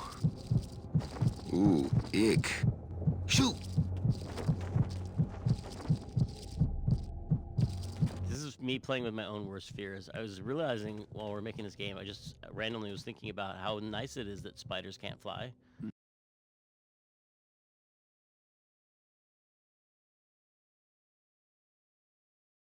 You know, with spiders are kind of icky, but they're on the wall. Be right back. Not be right back. Just a moment. I need to...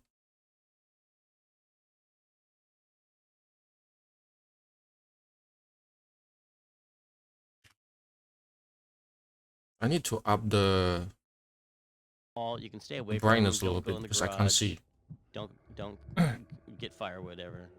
You can stay away from spiders, but what if they could fly? What if you had to, instead of like a bee buzzing around you or something, you had to worry about like there's a black widow. Like, wouldn't that be creepy?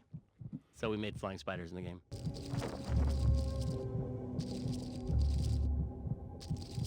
Yeah, I think that's better.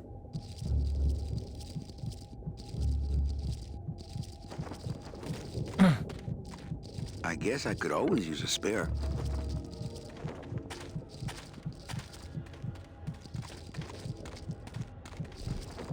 Soup's on. Huh, they don't seem very interested in that bone I put in there.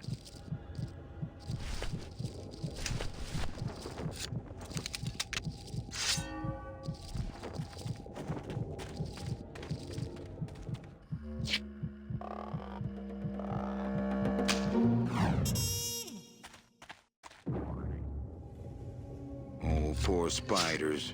No more demon heart to eat.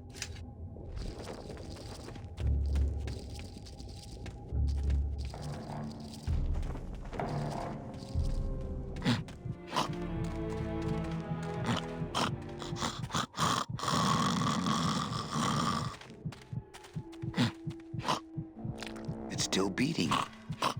I always.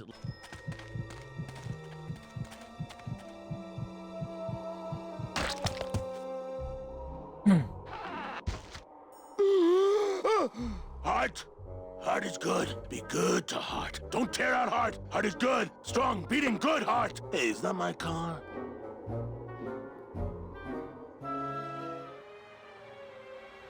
Mr. Lamont, I assure you the missing woman will be found. I will personally track her down myself. Just like you personally picked her up from the land of the living. That was my intention, but Agent Calavera somehow got to her first. We gave you the fastest car, Domino. We gave you all the best clients. You had all the advantages. So how was this Calavera able to sneak in there and eat your lunch? Oh, now, Hector, you can't get too mad at Domino. That wasn't his fault. Oh, I can, Don. You should know I can get too mad. But not at Domino.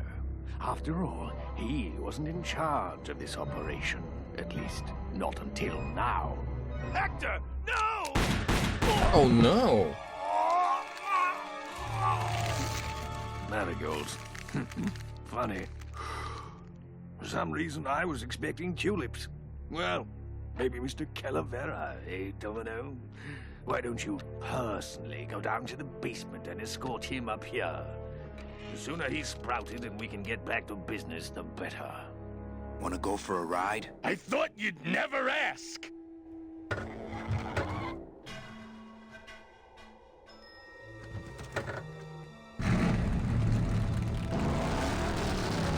Oh! Sorry.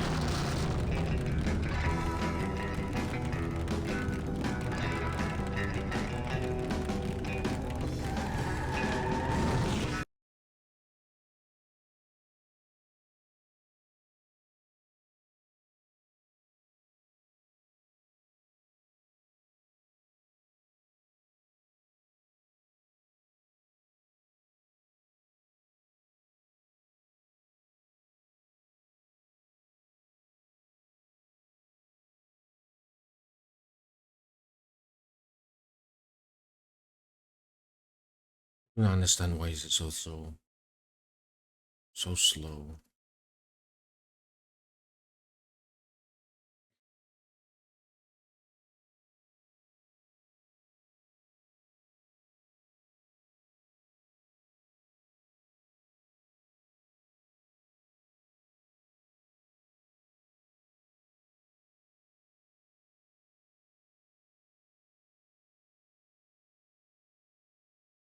Is it just stuck there? What?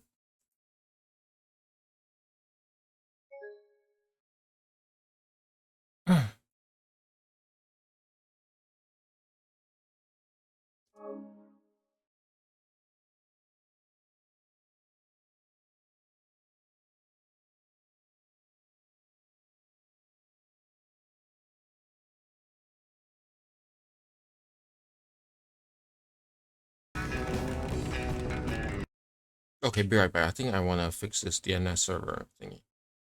Give me a second. Maybe I just disable my main view.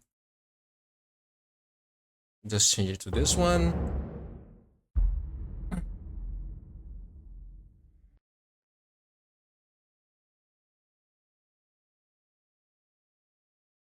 The DNS server was not working, right? So the network was struggling with something. Maybe it's my eye hole at the router that's problematic.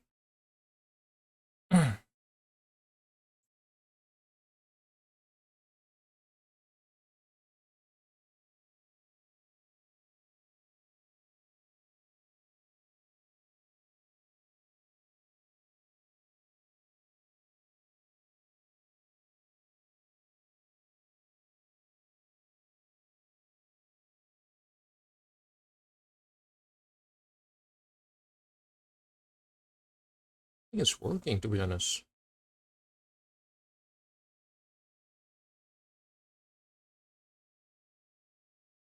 It's still checking the speed, so let me try something else.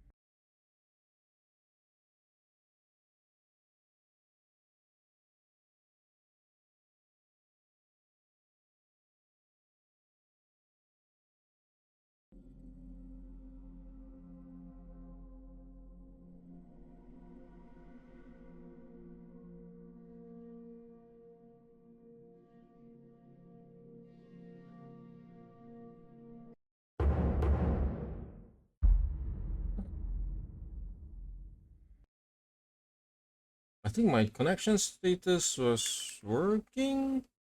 Yeah, I'm using a local DNS server, so I think PlayStation Network is working. Okay, no idea then. Here's what I'm gonna do just for this split second.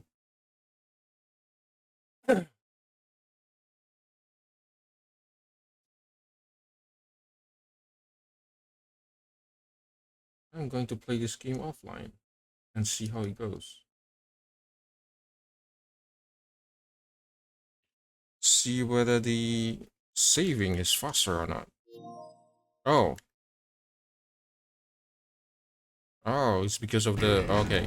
No wonder it's so slow. Okay.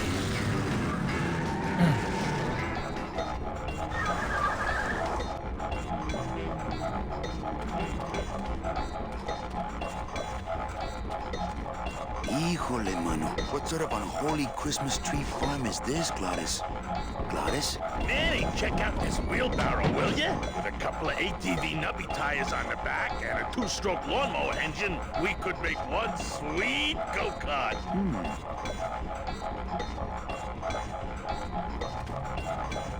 Gladys, what are they doing to that tree? Oh, city boy. You work all day in a 60-story skyscraper, but didn't you ever wonder what it was made of? The marrow of these trees, Manny. They suck it out. It's like cement. Is that why the town's called El Marrow? Huh? Never thought of that. Maybe so.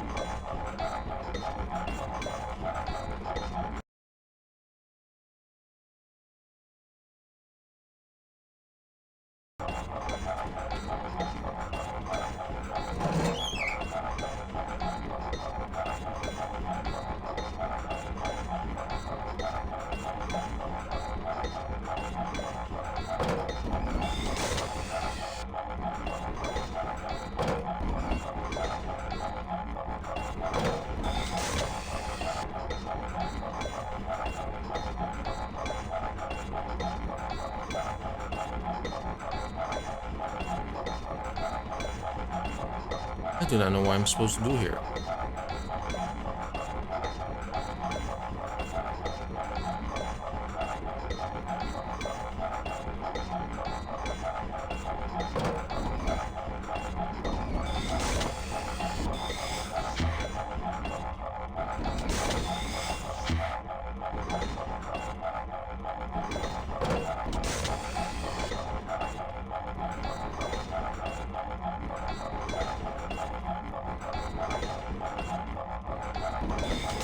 Oh.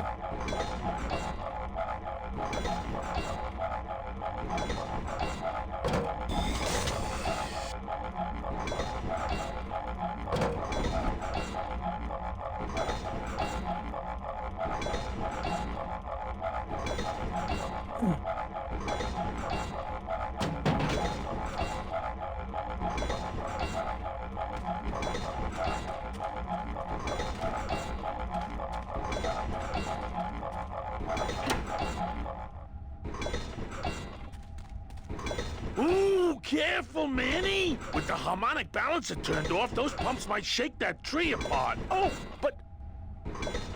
Oh! If we shook the tree down, those pumps would dislodge, and I could make high-lift shocks out of them for the bone wagon. Hold on. I'm going to unbalance that wheel with some of these weights. That'll shake her down for sure.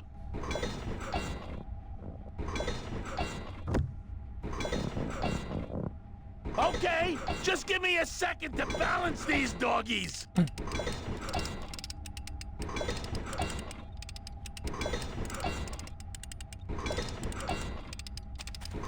remember in this room, as in several others, Julian, we used a sound ambience that we recorded using a contact microphone on various machines, like Coke machines, and other vibrating devices or machine-like devices that produces a kind of interesting hum. And if you put your ear up against a Coke machine, or I was just on the Golden Gate Bridge last week, and I stuck my ear up against one of those, 300, 200-foot pylons, and it's amazing the resonances that are going on in those type of resonant bodies. And we would record things like that and turn them into ambiences for some of the rooms.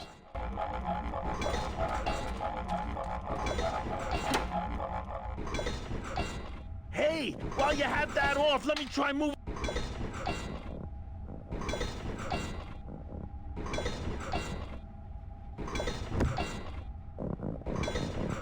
Okay, just give me a second to balance these doggies. Oh no. Hey, Manny! What are you doing?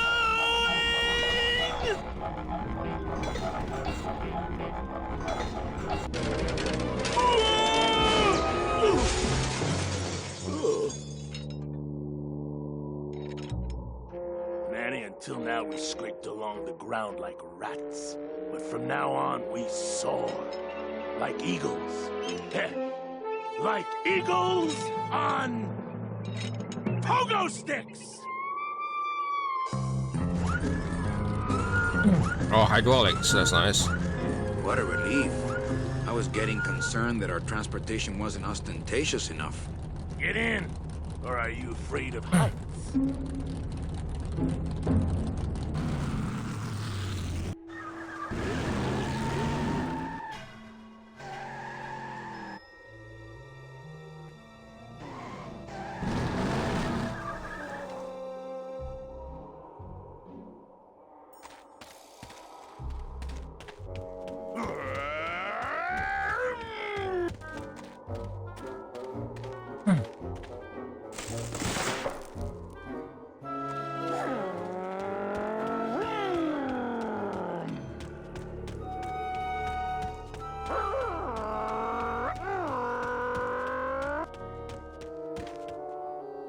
Well, this is the area that Tim and I would make a lot of jokes about because, producer type person, I need to shorten the game, cut it somehow.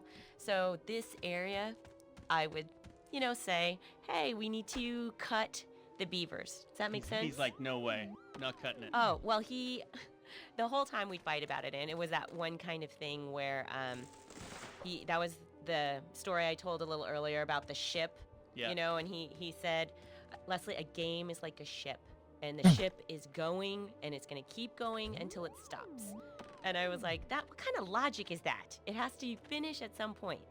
So I was like, look, the beavers got to go, and they'd always be on the list. And he actually drew me a little pictures on a napkin of like the armadillo, the beavers on fire. And he's like, why did you cut me, Leslie? Please don't cut me, Leslie.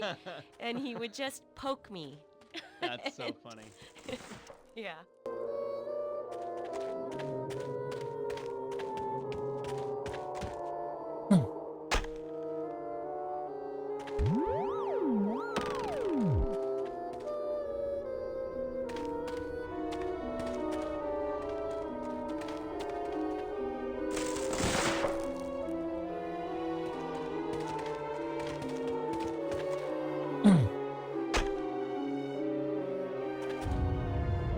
There you go.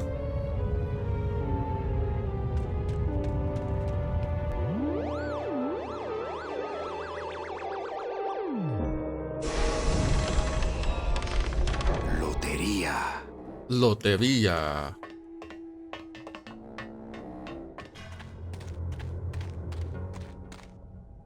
This is like a callback to those brave young men and their jaunty jalopies. You ever seen that movie? Those outrageous young men, their flying machines. No, that I remember. They're these two crazy movies from the 60s, which were all about, it was kind of like the Wacky Races, but a real-life version. Magnificent. Their flying machines. And it was like one of those movies, it was kind of like Wild, Wild, Wild World or whatever. Like It's a Mad World, where all these people are chasing some crazy prize, but the cars in it always had things like that. I think that is a direct lift. Like one of the cars would have these hydraulic shocks that lifted up, or just crazy extending things. Right.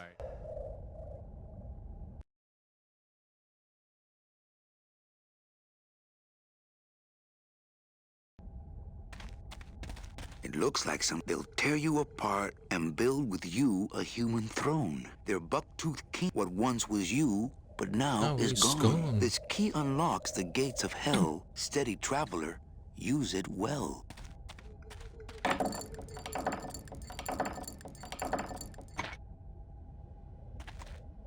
Can't pass up an old creepy key.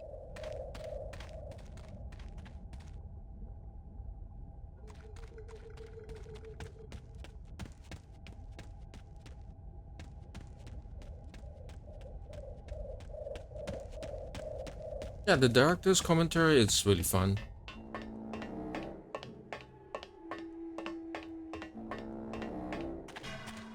I mean, they're fun people anyway, so it's always fun to listen to them talk.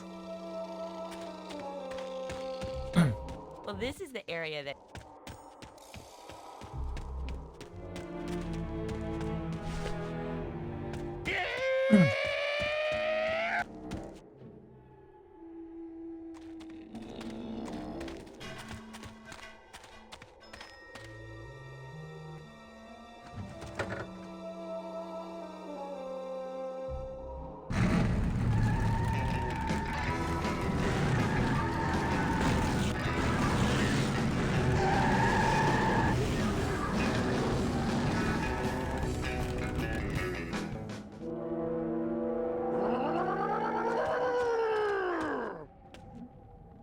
I still remember writing a big justification about tank controls when I was pitching this. People were like, let's make it so the controls are more like Mario, where you push it. No, point and click. I was thinking tank controls I thought were superior to point and click at the time, because when you're pointing and clicking, you're distant from the screen, and the screen is this other thing that you're interacting with at your fingertips. Right. But when you're doing tank controls, you feel like you are in the center of the character. Right. And the world is rotating, the world's rotating around you. And so when you think, instead of going, I want to go on the left of the screen or I want to go to the right of the screen, you're saying, I want to look at the thing to the left of me and the thing to the right of me. Mm-hmm.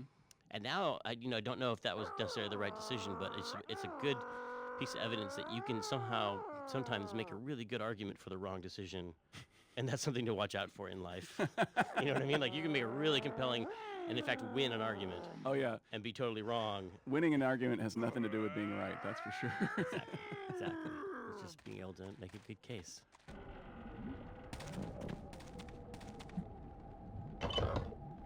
Manny, what are you doing? Don't you know what's on the other side of that gate? Yeah, the way out of the forest. Demon beavers, Manny. They'll make you into a dam. Relax, Geppetto. I'm not made of wood. But Manny, they don't use wood.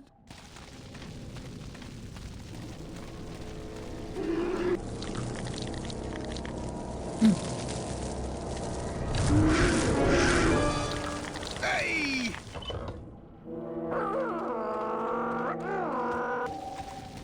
This scene, actually, this is the beavers here, another good example of, like, why you have to have coroutines in games, because you know, at least in adventure games, you have to have like a script that just says, how's this beaver going to behave? What's he going to do? And at the time that people were making games, the scripting languages weren't popular yet. You had a lot of games in C, and somebody would have been trying to write in their game engine, in their game loop, and go run the beavers now.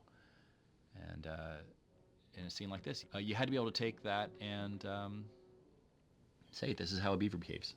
Right now, I'm thinking like a beaver. How would a beaver? He's going to crawl over here, and he's going to chew on these things, and then he'll get tired, and then he'll jump over here. The same thing with the pigeons and anything else. And that, again, it's like I didn't have to think about the fact that they were needed. They were obviously needed. I mean, that's one of the things that Scum had made very obvious. Like, you cannot make adventure games without coroutines. They didn't even call them coroutines, though.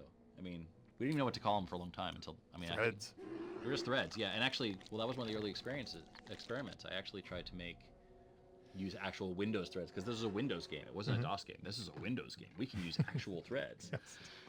And I initially did try and actually have different Lua threads, and it was just so heavyweight. Machines are so tight, and it was so much overhead, and it was so complex.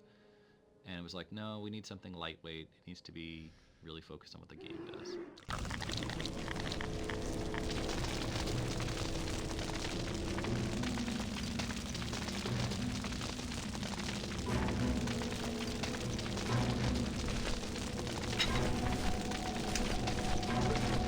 Ooh, something has sucked the marrow out.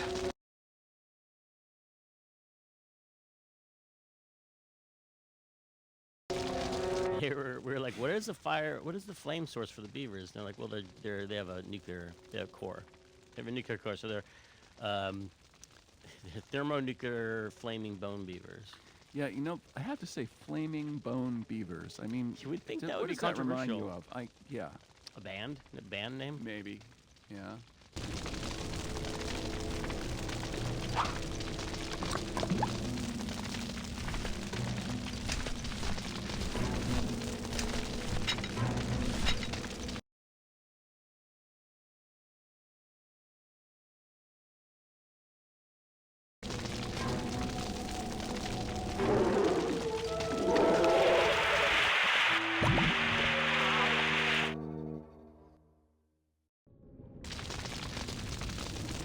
Oh, interesting.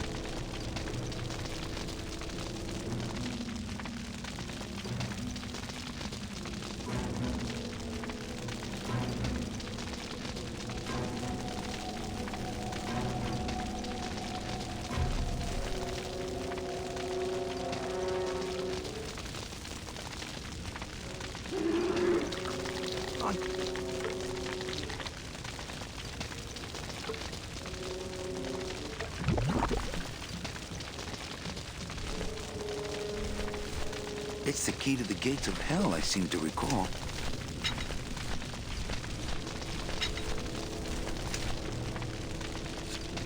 Do I need to do it one by one?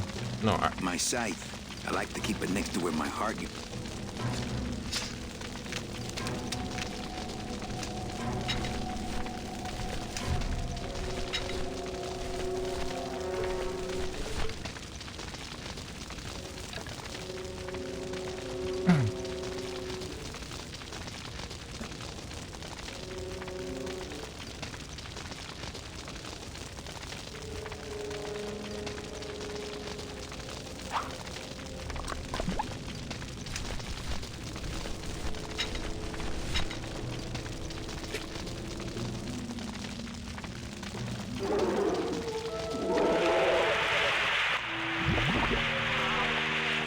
Wow.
Is there another one, or are we done here?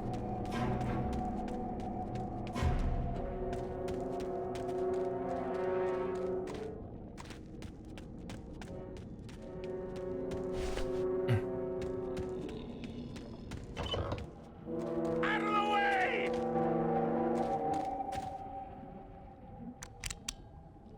This outer gate is huge. I'll need Glottis to open it.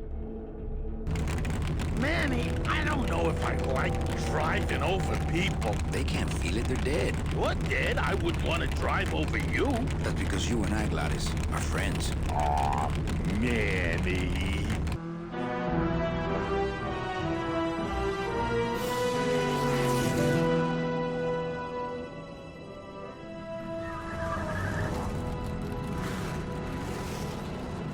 Hello? Miss Colomar! We're here to save you! Hey, lay off the racket. The whole town's asleep. But I want a drag race. When they get a load of my car, we're gonna be the talk of the town! Pin. You're right. We're gonna have to find a good place to hide. Be right at back, Road Rachel. Show. Speaking of hiding, I wonder if Mitch is here already. I'm gonna go see what I can stir up. Not a bad piece of real estate, actually. It's got potential.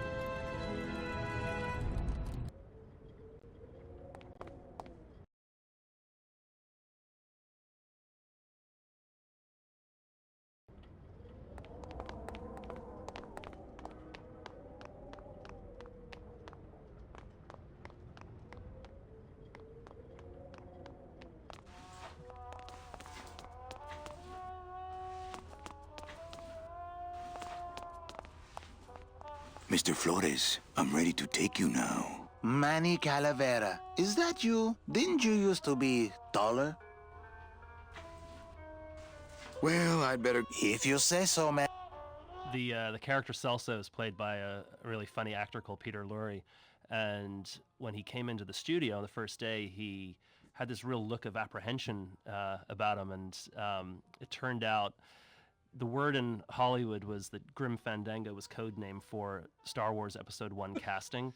So when he was coming in for the project, people were telling him, "You're going to be going in, and George Lucas is going to be there, and they're going to be flying you up to the ranch." And he was terribly disappointed when he walked in, and the only person in the studio was me.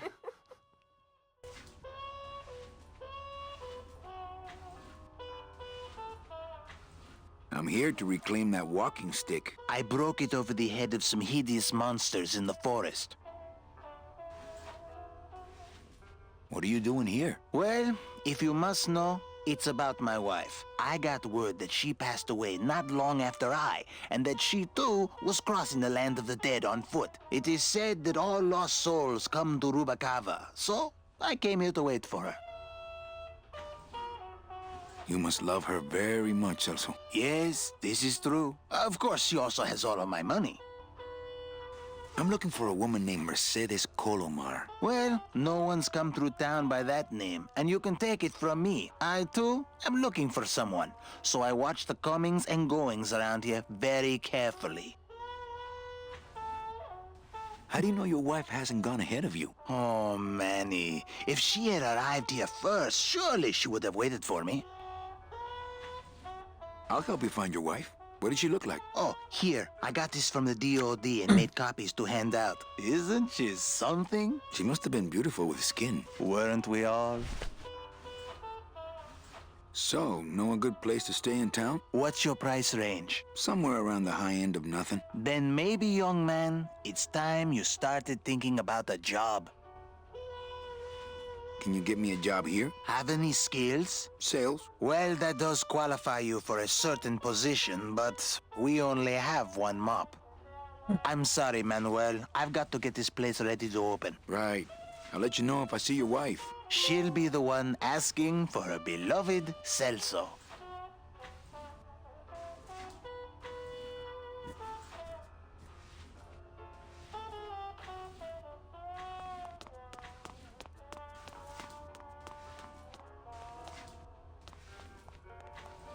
Did I exit from here? No, I can't exit from here.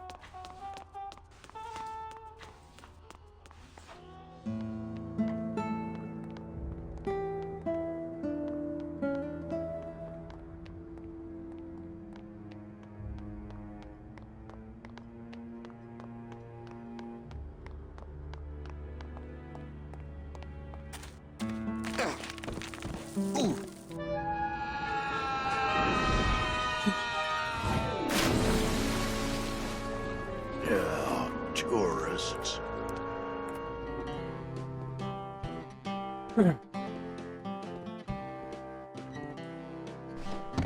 gotta watch your step around here, stranger. Rubicava ain't the quaint little port town she used to be. Well, hell, looks like there's a new vessel in town. Pardon me whilst I go check her out.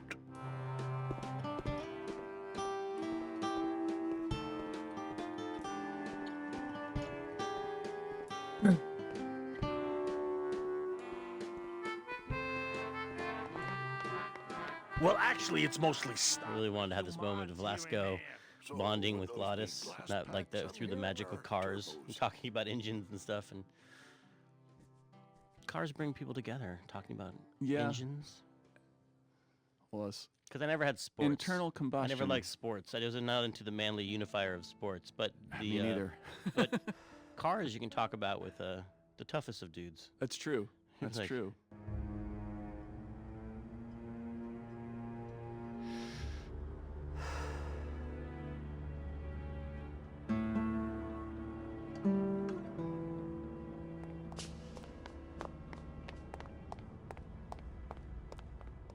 There was this one high-pitched whine it was making, really grating noise, you know? And I searched and searched, but I couldn't find the source of the noise until we pulled in here. Was it the blower? No, it was Manny screaming in the back like a cat tied to a cruise missile.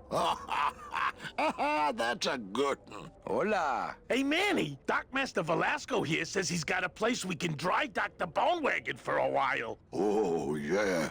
We can't leave a beauty like this out in the fog, or her chrome will get pitted. Pitted?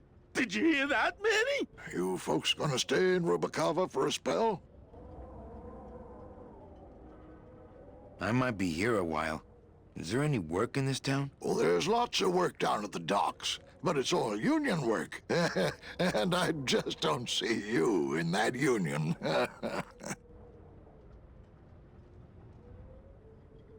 We're here looking for a woman named Mercedes Colomar. I'm not too good with names. Did she have any distinguishing marks or a tattoo? Not that she showed me. Well, like I said, I'm as good with names as you are with the fog. How do you get around here with all the mist? When you've strolled these docks as long as I have, Pilgrim, you know where you are by the smell of the sea, by the sound of the lonely foghorn, by the icy touch of the cold, salty air. Wow. Manny, could I have an eye patch?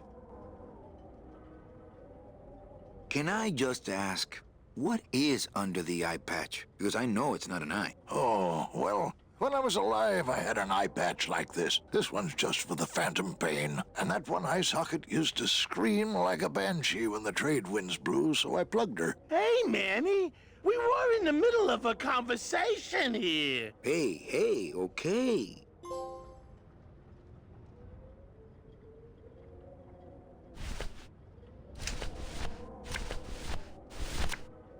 I can't throw it away. Ever seen this woman? Oh, if this is the woman you're looking for, take my advice. Forget about her. She sailed out of here weeks ago in a cozy portside cabin built for two, and she wasn't alone.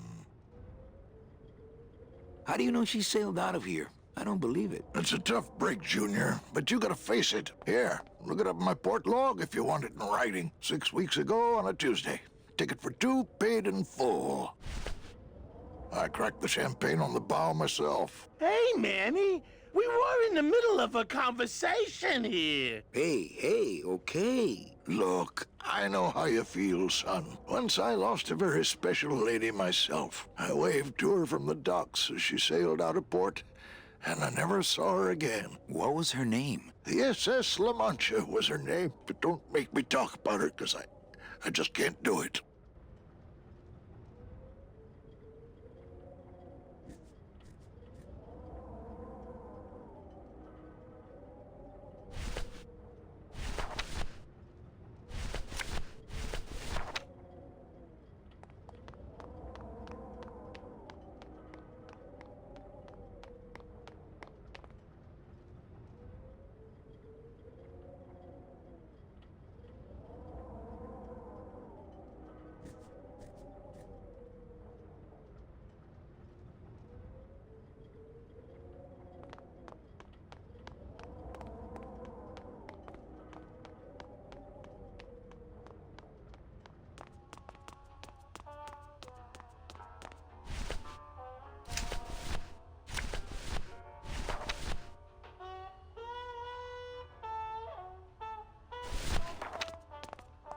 Celso, your wife sailed out of here 2 months ago with another man. It's all in there. I'm sorry, Oh, Celso. Manny, is there a greater constant in nature than the treachery of women? Forget about her, Celso. Have you forgotten yours? I'm going after her. You take over my job here. This mop at least will never let you down. That compass in the handle will sure come in handy too.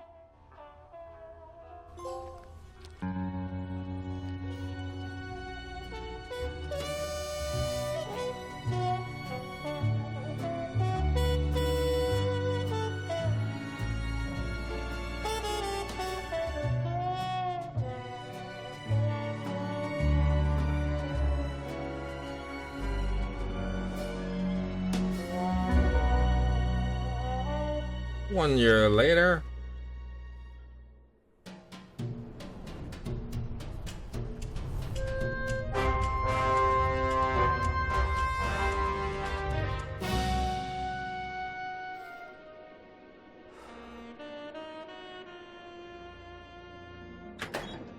Hey, boss.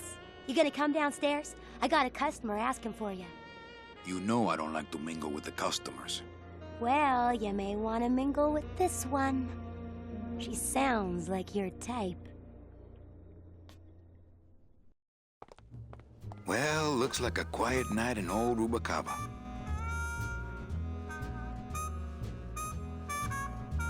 And just the amount of research that went into all of this, because I just remember Tim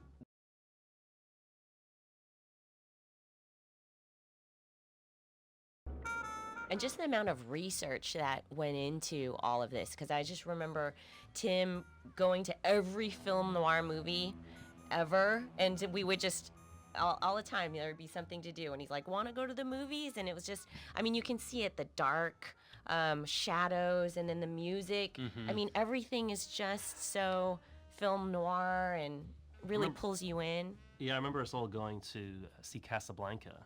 And I think it was in the Castro Theater or something. It was one of those old San Francisco theaters. I forget which one it was, but it was the whole gang of us went. And yeah, remember? Did you guys go to the Golden Gate Fields for the horse races? I know they weren't. I wish. That was part of it, because I think there were some scenes around that, and that was just fun. I mean, just the research trips. Yeah, those were fun.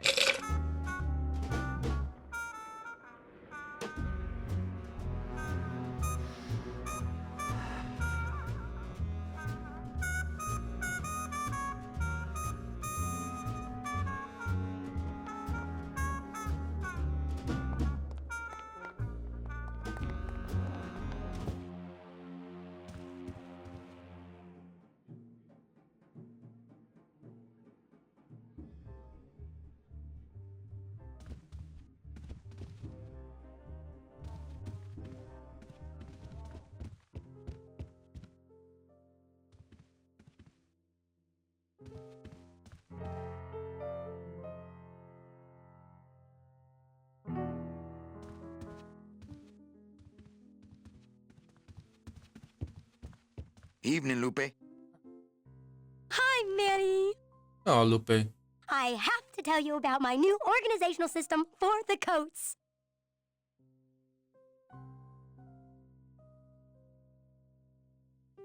Okay. But I'll be back. Okay. Wait,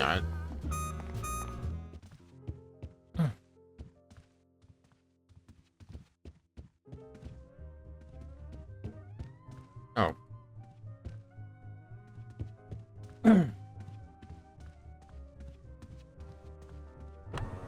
Mesdames et messieurs, faites vos jeux s'il vous plaît. Ladies and gentlemen, please place your bets. Mesdames et messieurs, rien ne va plus.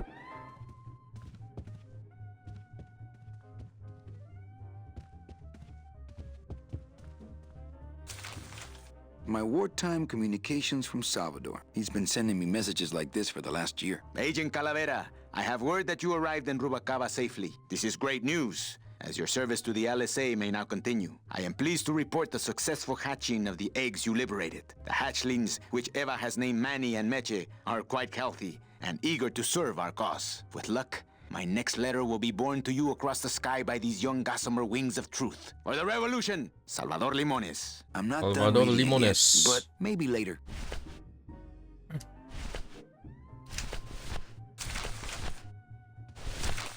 Calavera, it is indeed a great day for the revolution. Say hola to little Manny, the first enlisted messenger to serve the LSA. Please feed him some breadcrumbs and send him back quickly, so we may know that our maiden flight was a success. Manuel, I am sorry to hear that you have not heard from your Meche. You must be patient and let your heart remain open. If it is meant to be, you will someday be reunited. Ha! He still thinks I'm in love with her. Manuel, we have found the head of the serpent. Using the computer access you provided us, we picked up a thread that led us to the man who corrupted the Department of Death. His name is Hector Le Mans. Once a small-time racketeer, he has grown fat and powerful by robbing the newly dead. Watch out for the name Hector Le Mans, Manuel. And be careful.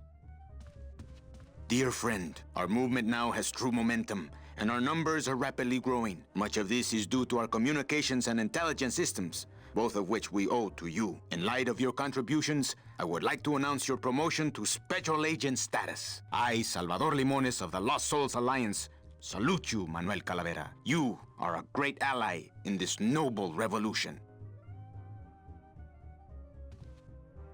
Great news. We've discovered a new secret talent of our tiny messengers. We don't know how they do it, but these mysterious birds can actually find their targets just by looking at a photograph of the addressee. To celebrate, Eva has made them all little berets.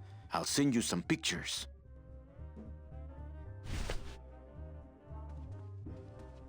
So Tim created a character, which I very much appreciate. I love her. Her name is Lupe, and she happens to be a little bit based on me and my idiosyncrasies.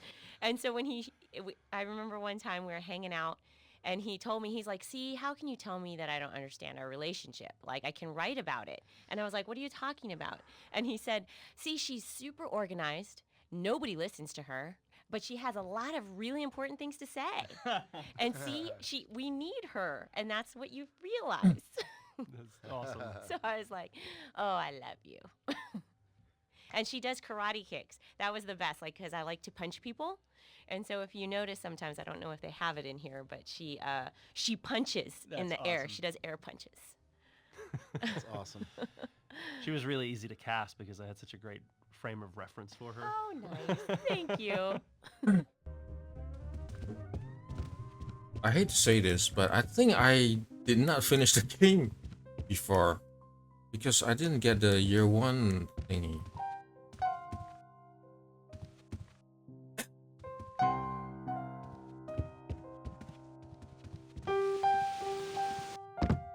Hello, Manny. Hola. Hola, Gotes. ¿Qué tal?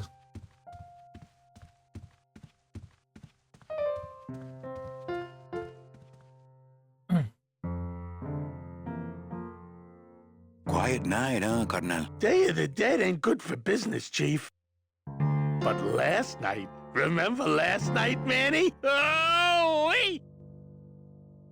What's that you're playing? Oh, this is just a little, love song for a special lady. You think she'll come in tonight? Who, my special lady? No, Meche. You know what, Manny? I think she will. I got a feeling tonight's the night. Sing a little bit of that song, why don't you? Well, I only have this part.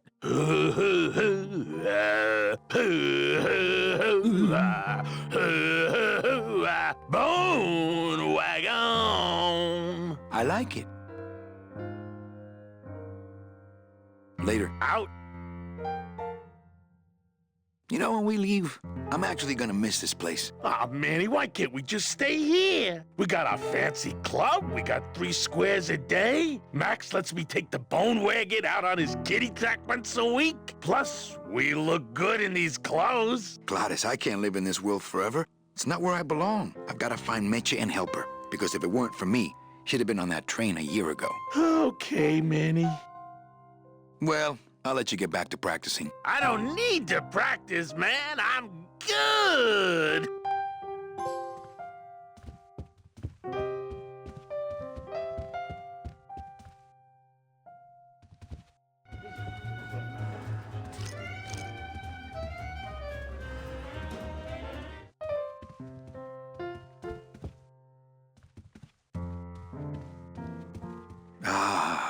Amarillo de Oro.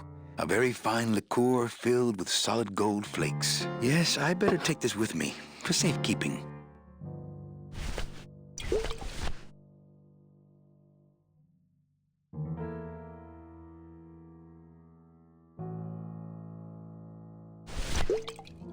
Well, maybe just a sip.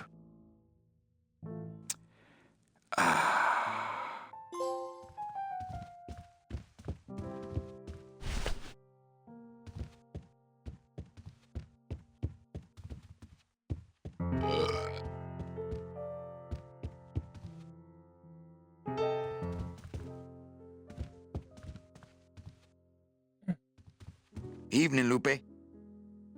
Hi, Mary. So these is like scenes are from the production of the game in a way where Leslie would come to me like, look what I made. I made a chart of every single scene in the game plus every single actor, and I coded it. Yellow means Manny's in it, and blue means this prop is in it. And she's so excited about these things that she did, and this character is doing the exact thing. Yep. You have to take things from your life and put them in your work, you know, even though they don't read anything to anybody else. Well, that just means work will be about life rather than life being about work, right? Exactly.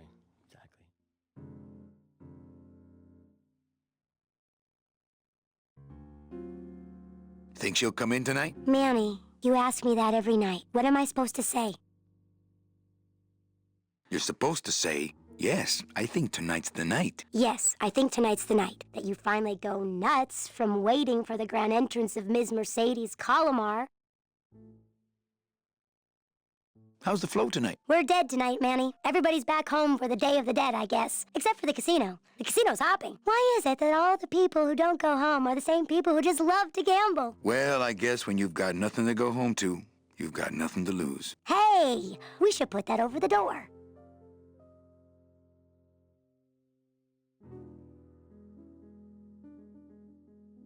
Everything okay back in the land of fur and fedoras? Everything's in order. It's beautiful. I can't wait for people to come in and try the new system. It's so cool. Want to hear about it?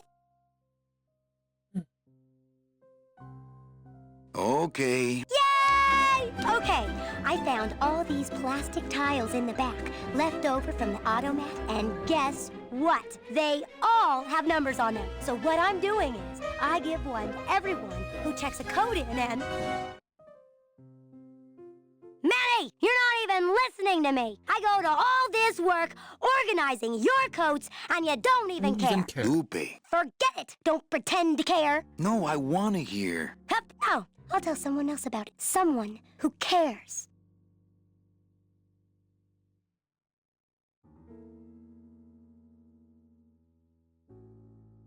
Please, tell me all about your new coat check system, really. Don't patronize me, Cal. Let's try that again, shall we? Think she'll come in tonight? Yes, I think tonight's definitely the night. Thank you. It's my fault she's out in the woods alone, you know. If you say so, Manny. Okay, back to work. Okay.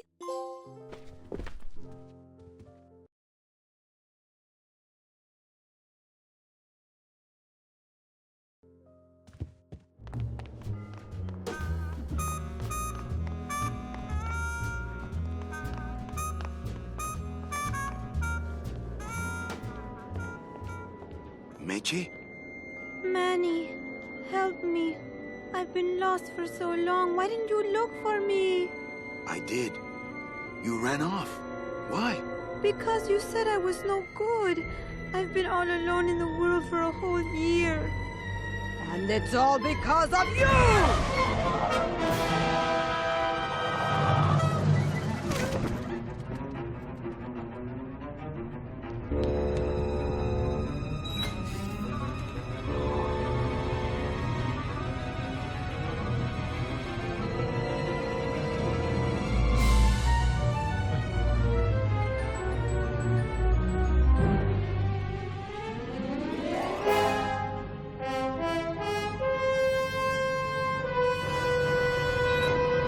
This is interesting.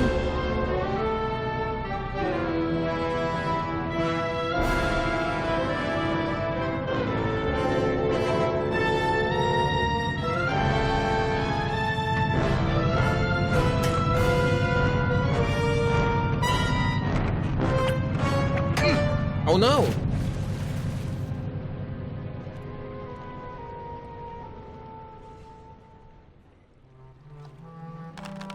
This gonna be an annual thing with you, Manny? Every Day of the Dead, you toss your bones into the drink and I fish 'em out? I don't plan to be around that long, Velasco. As soon as I find out where that ocean liner's going, I'm after it. Ho ho! That ship's going to Puerto Zapato. That's the other side of the world. Ain't no ships going out that way but the old Limbo here, but... But nothing. If the Limbo's my only hope, then I'm already on board. Well, good luck, son. That's all I got to say. That's Kay Cuter. And Kay was, I don't know, late 70s, early 80s. And he had a big, long, gray beard. Yeah. And he was a raging smoker. Oh, and so yeah. you'd have to break him every 45 minutes. Oh, otherwise, okay. otherwise, he'd start getting into a really bad mood.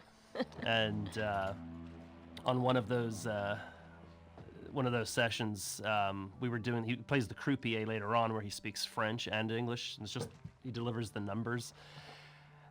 We were behind on time, and so I sort of pushed him to an hour. And all of a sudden, I found myself in an argument with Kay over how to pronounce 20 in French. Oh. And so I was like, it's definitely time for a smoke break on you. Yeah. Get out of here.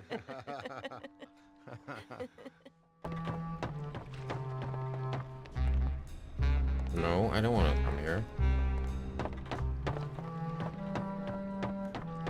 Don't have that kind of equipment.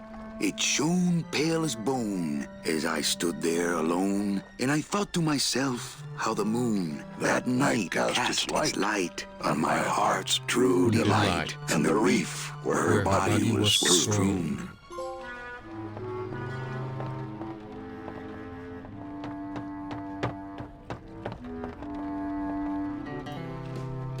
What's going on in that bottle? A tugboat? This happens to be a perfect scale replica of the SS Lumbago. I'm just having a little trouble getting the walking beam to fit in the neck here. That's funny, because a lumbago is usually more of a problem in the lower back than the neck. Yeah? Nothing.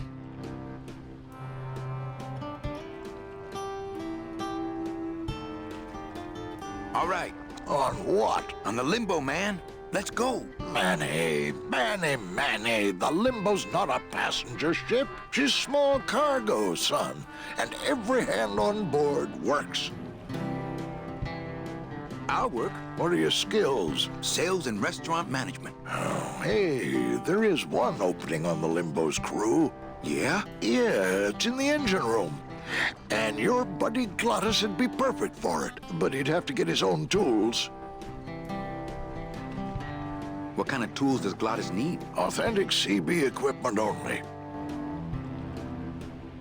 Where do I get authentic CB equipment? Why don't you ask a CB? Afraid of getting stung? Okay, if I get Glottis some tools, can we board? He can, yes. No offense, Manny, but there's just no place for you aboard the Limbo. She's fully manned already. In fact, her whole crew's on board, ready to sail at dawn. Except for that one guy. Who's the one guy who hasn't boarded yet? Yeah, well, Seaman Naranja's a little late, but he'll be here before they sail. You mean Seaman Naranja? What job did Naranja have? He ran the galley. Aha! Restaurant management. Yeah, it's similar to what you're doing now. Except the fish is fresher on the Limbo. What if Naranja doesn't show up? I can fill his spot, right? Manny, you're not even in the Maritime Union. I know that, and you know that, but we're two guys who can keep secrets, right? Glottis is exempt, but the captain will ask for your card. And if you don't have one, they'll serve you to the sharks like chum. And what's worse, I'll get fined. It's a tough union, boy, and I don't mess with them. So let me get this straight. If I get Glottis some tools, then I can get him a job on the Limbo. And if Seaman Naranja doesn't show up for work, but he will, and I get a Maritime Union card, which you'll never get, then I can sail on the Limbo in the morning. Jeez. Where do you think Naranja is? Probably home selecting recipes for the trip. I'd better go finish packing. Aye, you do that, son.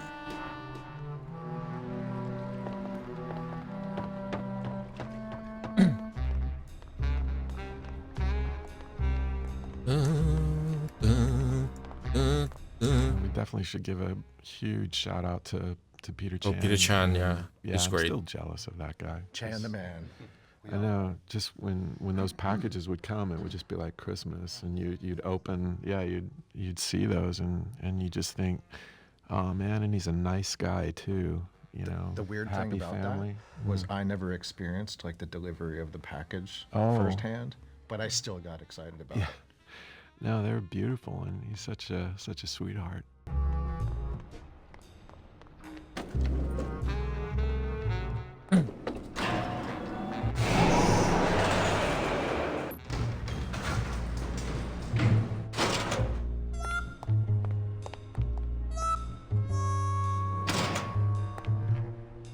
I think we're gonna come up to Garv's set that I destroyed. That I destroyed 2 weeks of Garov's work by trying to learn how to 3D model, and somehow I ended up erasing 2 weeks of his work. Because it was the fish place that you had to redo. Oh yeah, the elevator. Yeah, the elevator and that place with the fish.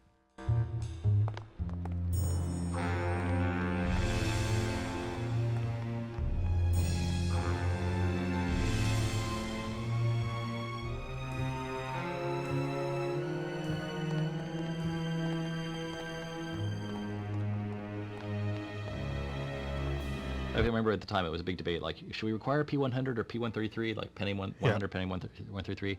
It's like, nope, your target platform is whatever was on sale at CompUSA for $500 last year. It's like a P70. Yeah, it's like, P60 I think is what we ended up with as the minimum spec. We ended up going for P90 at the end, but it was one of the things where it's like those kind of constraints where it's like you really could pull it off with all the kinds of machines we had in the company, but the average consumer who we wanted to sell the game to did not have a machine like that. So that's one of the vagaries of the PC market that still persists, Yeah, and you wouldn't, when you think about Grimm, you wouldn't necessarily think, but there's like all hand-coded assembly rasterizers in here. There's hand-coded assembly blitters in here. Lots of like layout asset management. This was a tricky game to optimize and to get running acceptably on the kind of machines that people were going to be running it on. But it doesn't come off like the same technical challenge as a Jedi Knight or something like that. And it wasn't. I mean, it's different kind of technical challenge, much more kind of interdisciplinary. It was really getting all this weird stuff happening at the same time.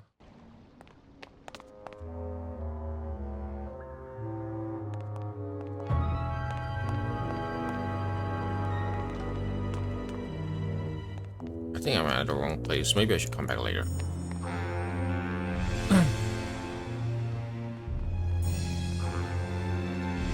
It's always interesting to hear them talk about technical difficulties. Late night at the morgue, isn't it, Membrillo? Of yesteryears. You know I can't sleep with John Doe's on the slab, Manny. If I don't ID these rose gardens tonight, I won't be ready for the two that come in tomorrow. And before you know it, I'm up to my ass in azaleas.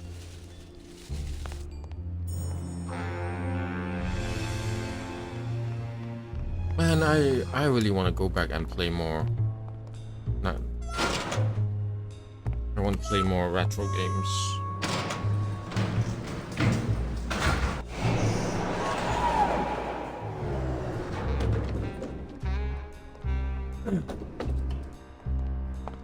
We definitely should. Wrong second.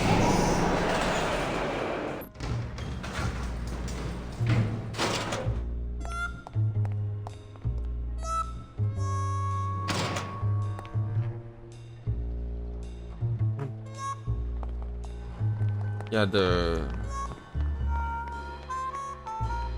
I think we're.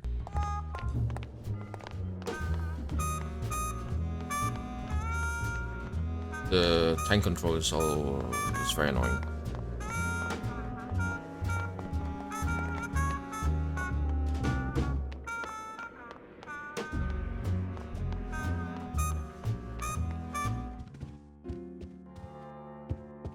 would slide down the banister because we put a lot of effort into sliding down that banister. Come on, slide down the banister. I recommend any player who's in this room slide down the banister. It's much faster than walking. Especially if you're 6 and you don't have terrible consequences when you hit the bottom. You should not try that at home. Actually, kids, you should. You should go slide down the banister of your house right now. Everybody's got to do it once. Interesting.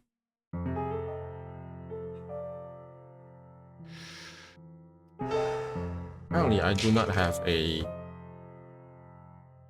3.5 5mm audio jack here. I only have like the small ones for headphones. I'll need to think a way to jack it up to my DI later on. I know it sounds like a lot of technical jargons, but yeah.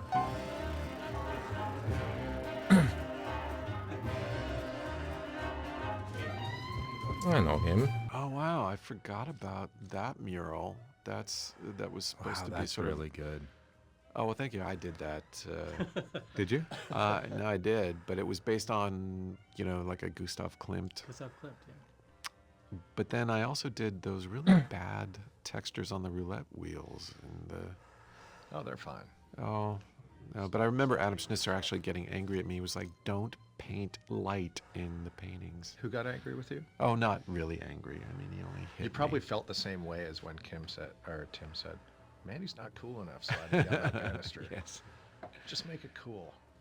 Canadian animator. What's that about? That's now so not cool. Mind if I sit down, Charlie? Of course not, Manny. I mean, it is your club, right? Right. So what are you doing in it? Didn't I tell you not to come back until you can pay your bar tab? Oh, or they kicked me out of that cat track for printing fake betting stubs. So now I have to come here, Manny, which I love.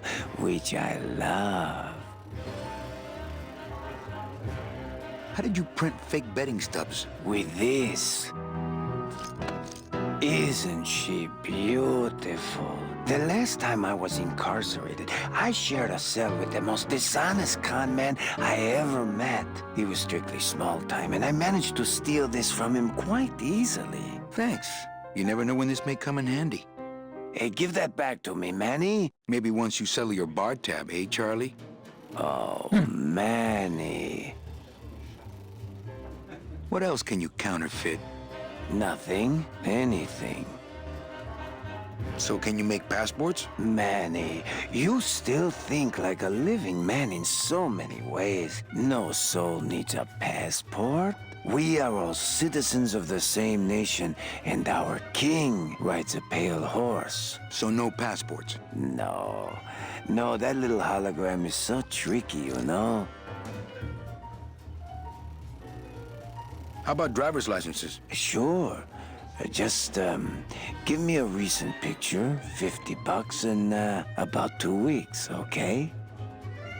Can you make reasonable union cards? Manny, are you going to start moonlighting, or are you just looking to hang out with the sailors? Can you do it or not? I have a deal for you. If you can retrieve my money from Maximino, I can make you president of that crooked union. I don't need to be president. And why does Max have your money? I put a whole suitcase of it up for collateral on a rather large wager last month. The race was fixed, Manny. They stole my money like common thieves. Here, take this VIP pass and use it to get into the High Rollers Lounge. They won't let me in there anymore. There should be a safe somewhere in the wine cellar, and my suitcase should be in it. And you can get me a card tonight. If you make it back, Manny, the card will be on the table.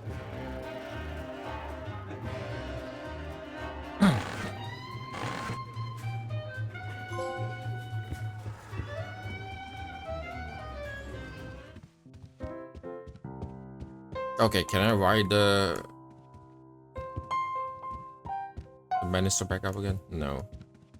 Look, this is so cute. I wish you would slide down the banister because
and I'm sorry. No, we definitely should give a huge shout out to Peter Chan, and yeah, I'm still jealous of that guy. Chan the man. I know. And I'm sorry, Garv. This is the set that you had to build This twice. is Garov's, right? Yeah, this is the one. This was the gift that kept And it's on actually giving. very beautiful, I might add. Yes. Well, a second time is The second time I can. But I'm sorry. You were saying that was a real building. Yeah. Where was that in Spain? I think it's in Paris. I think. Oh. And I remember seeing a photo of it and being like, "Wait, Peter." No, good artist borrow, great artist steal.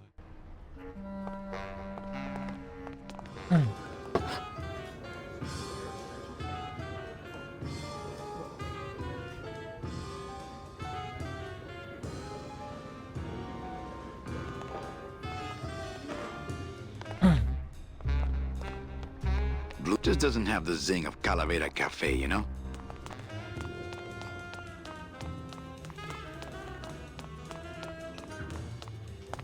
Lola? What are you doing here? This crowd doesn't go much for souvenir pictures, except maybe of Lenin. Shh! Manny, I'm on a stakeout. I'm gonna prove to Maximino once and for all that Olivia's no good for him. Still hung up on Max, eh? Take my advice, Angel. Forget about him. He's a gambling racketeer. Like you. Oh, that hurts, baby. Hey, shh! Here they come.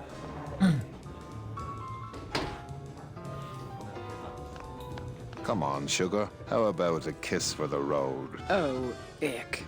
Don't let me down, Nick. You're a lawyer. You're not supposed to have feelings. I don't, but I know a good tart when I see one.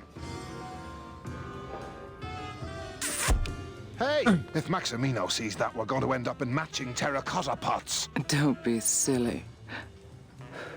He wouldn't hurt me. He loves me. Manny, at last we're alone. Tell me, how are the bourgeoisie? Fine. How's Max? Oh, Gramps, don't start. Well, keep practicing.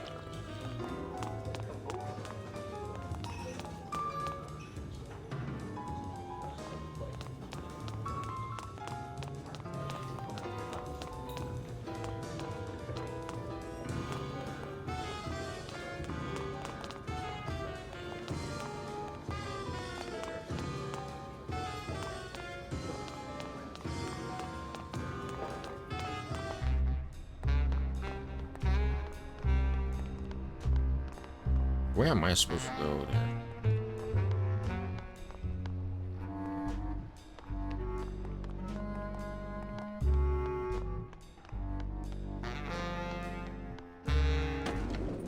I think navigating is the tough part in this game.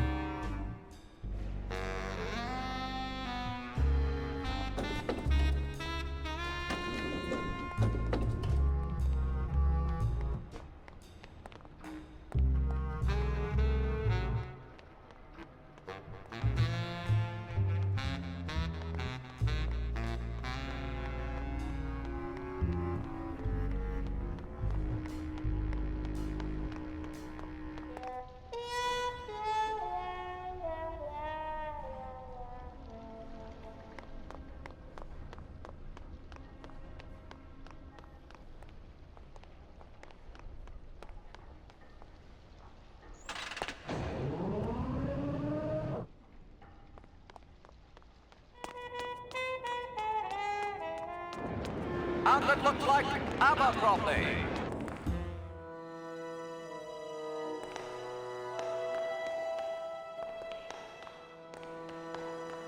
Fuchi, that smell is peor que la muerte.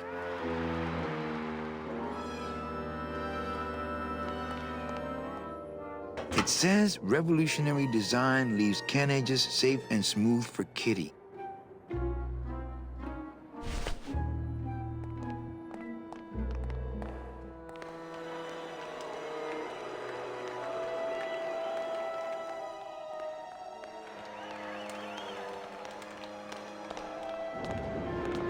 It's strange, the characters in this game don't like to go into crowded areas, almost as if it's too hard to render them. Abercrombie, coming into the home stretch. Hey! Abercrombie, and then Tale of Two Kitties, followed by Pause and Reflect. Looks like a great night for cat races. In the lead. The cats racing. We were always so sad that we never showed the cat races, but that was for budget reasons. Obviously, we didn't want to cut the actual cats, but I wanted to have giant cats running on a track like that. And the idea of cats racing, being herdable enough to race is pretty... Why cats? Why cats? There was a... God, I don't remember. Why cats? That's a good idea. I mean, I just remember making the music going, wow, wow, at some point, because you're near the kitty litter. And again, the winner, Abercrombie, followed by Tale of Two Kitties, Pause and Reflect, Nose for Trouble, Prince Winky Taka, Snowball's Chance. How big were those when you drew them? Like the posters and the murals and stuff. We could actually work rather big. Did you have Photoshop back then? We had Photoshop, but I don't know if we had layers back then. Or Oh, we had layers. I think we did. Oh yeah, we had layers, but maybe Paul only just didn't know what they were. No, but I think too, you only had one undo or maybe two undos. Oh wow.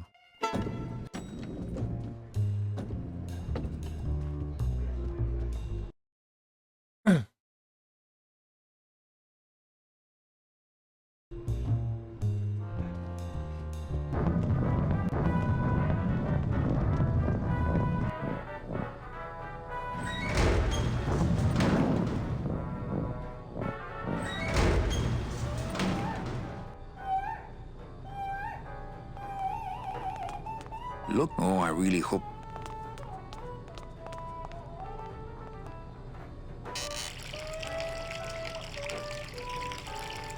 What are you doing? I wanted some wine. Oh, look at what a mess you have made. Get out of here. Hey, what about my vino? It's not self-serve. You'll just have to wait until I get around to it.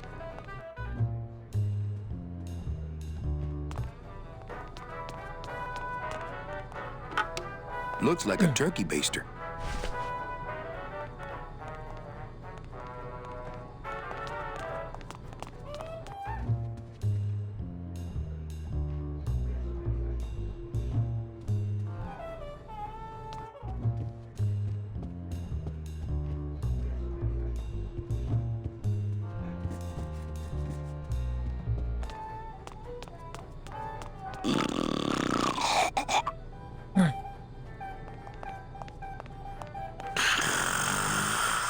Wake up, is it? Hey, I'm trying to get some sleep over here. Sorry, don't mind me. Just passing through. To where? The elevator. Doubt it. Going down? Probably. Later. Can't I go down to the cellar? It's a wine cellar. Wine goes down there. Maybe you could take me down now. Oh, yeah. I could take you down, but I can't eat customers anymore. No, down in the elevator. I want to go down in the elevator. That's true. They wouldn't see me hit you in there, but I still get in trouble. Why can't you hit customers anymore? Exactly. It makes no sense. Hey, let's beat up that waiter. Not a bad idea. But he's new. Give him a break. Just open the elevator door. Then they really see us fighting. I don't want to fight. I just want to use the elevator. Chicken? How about a bribe? Look at me. What can you give to a guy who has everything? Okay. Nighty-night.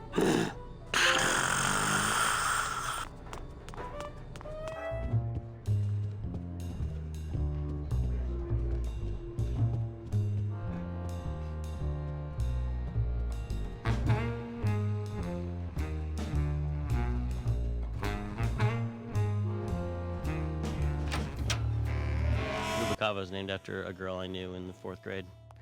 Her last name was Rubikava. That's a fun fact for you. Wow. She's married now. Owl. Doesn't use it anymore, so I get to use it. You're keeping it alive. Aww. Hello, Maximino. Why, if it ain't Manny Calavera, come to see how the big boys play, eh, Manny? From what I can tell, they play with kiddies. Kiddies, roulette tables, what's the difference? They go round and round all day, and they're both more reliable when they're fixed. Am I right? How's the old cat race, Max? Well, volume's pretty low. Most everybody's out of town. Tell me about it. But I've got some side businesses that help smooth over the rough spots. What kind of side businesses? Manny, let's just say our El Mato associates appreciate our out-of-town perspective.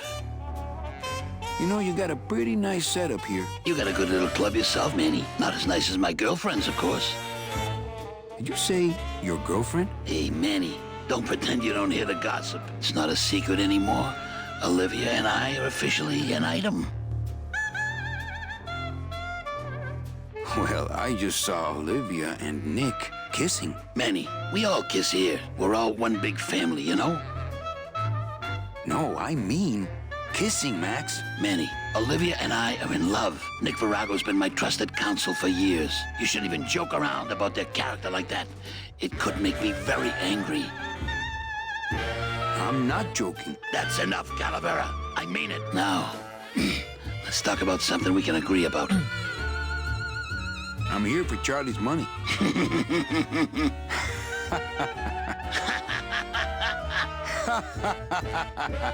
No, seriously.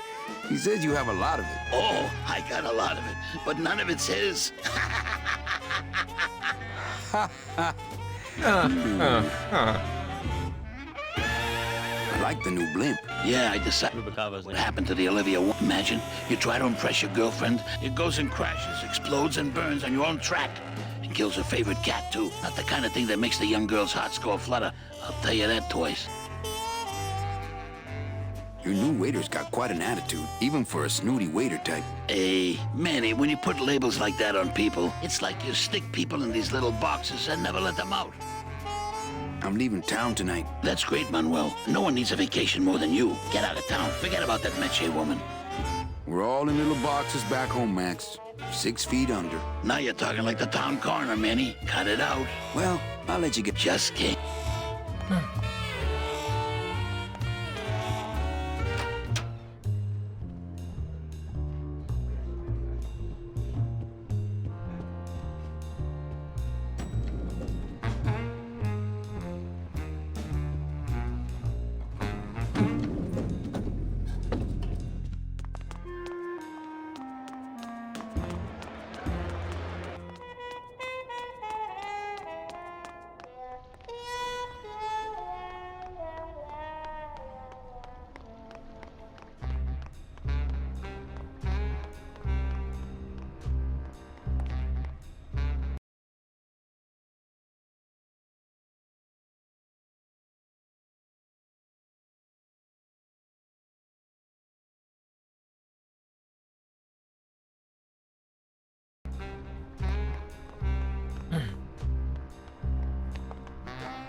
You don't want to go in. I haven't cleaned up.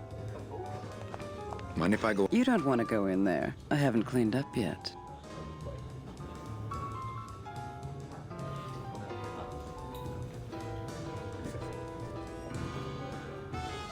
Mind if I go in? I haven't...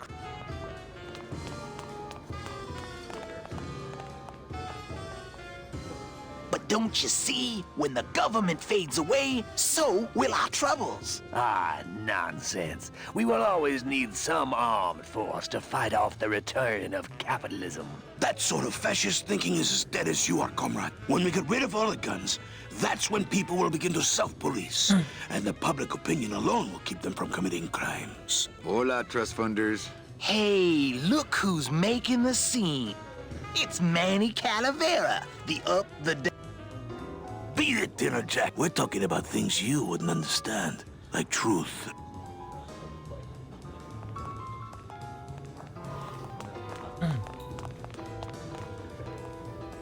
There's that spotlight. Mm-hmm. Yeah, so this was another, like, we lifted up the, or took the technology from Render Droid, which was in Jedi Knight, but it didn't have spotlights at the time. It just had directional lights and point lights.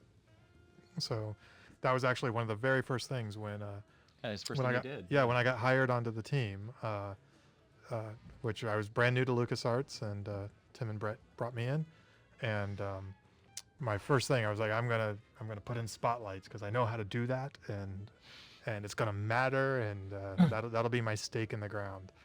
And this was one of the first scenes I worked on that had spotlights. So when Manny walks off stage and you see the light, when he walks out of the light, it was a pretty important moment. Everybody thought that was pretty cool. I was like, all right, I did something. I'm in this amazing project with this amazing team, and I did something. Testing. Testing.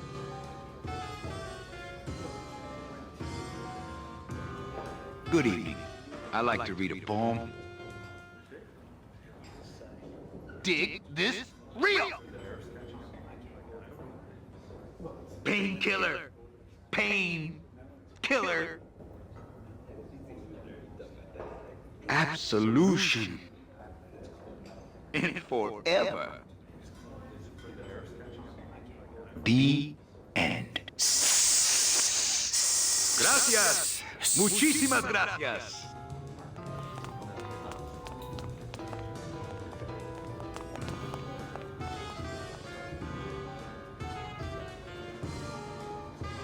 What are you doing with a snake like Nick? I'd lay it on you, Manny, but I don't think you'd get it.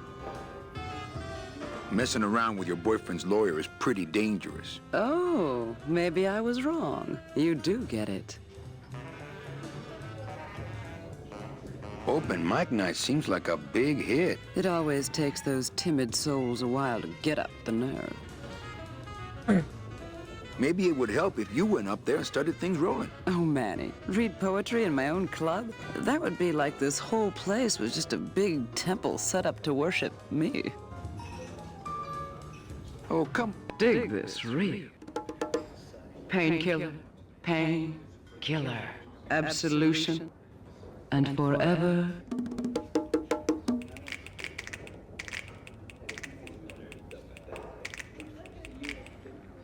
Hey, you stole my poem. Consider it an homage. I'm a little worried about Lola. That's because she's doomed, Manny. She fell in love with Maximino. That's the one mistake I never made. You think Nick would hurt her? Only if he finds her, and take it from me. He's not good at finding things. Little dark in here, don't you think? Dark and cold, like the hearts of men. You know, I'm thinking of buying this place. Really? I thought about buying yours for a while, but then I just decided to ask my boyfriend Max to buy it for me. You can have it. Manny, why are you leaving town? I'm chasing a woman I met once and can't forget. Well, I have a poem I wrote just for you. Pay attention because it's pretty short. Here it goes.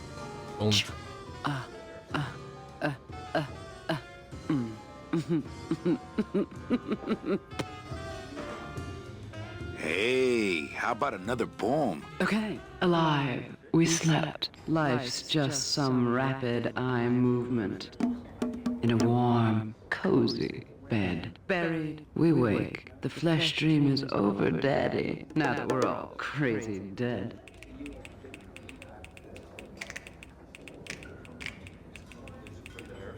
That was great. Yeah, but that's the last one.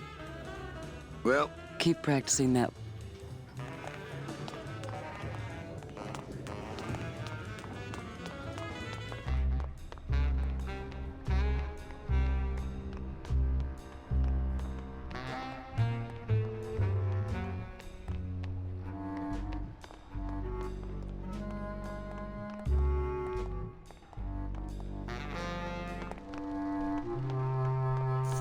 This is where I had never heard of actual sea bees before, and someone made that.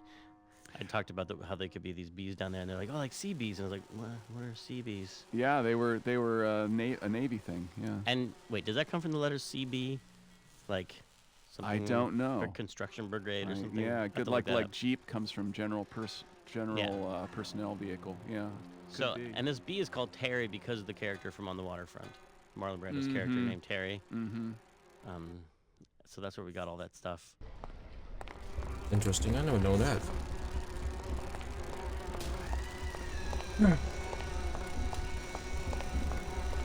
Cold one, huh, Terry? Yeah, it's always cold when you're unemployed, Manny. Who's unemployed? Aren't you guys in the union? The union? They don't look after us little guys. They're run by the coppers. And you of all people should know, Manny, that the cops are in bed with the gambling joints. Hey, I run an honest joint. We ain't in bed with nobody. What about the protection money? We pay every week. On the nose, through the nose, like an honest place should. See what I mean? This town is just a big conga line of hustlers, all laughing and dancing and scratching each other's backs.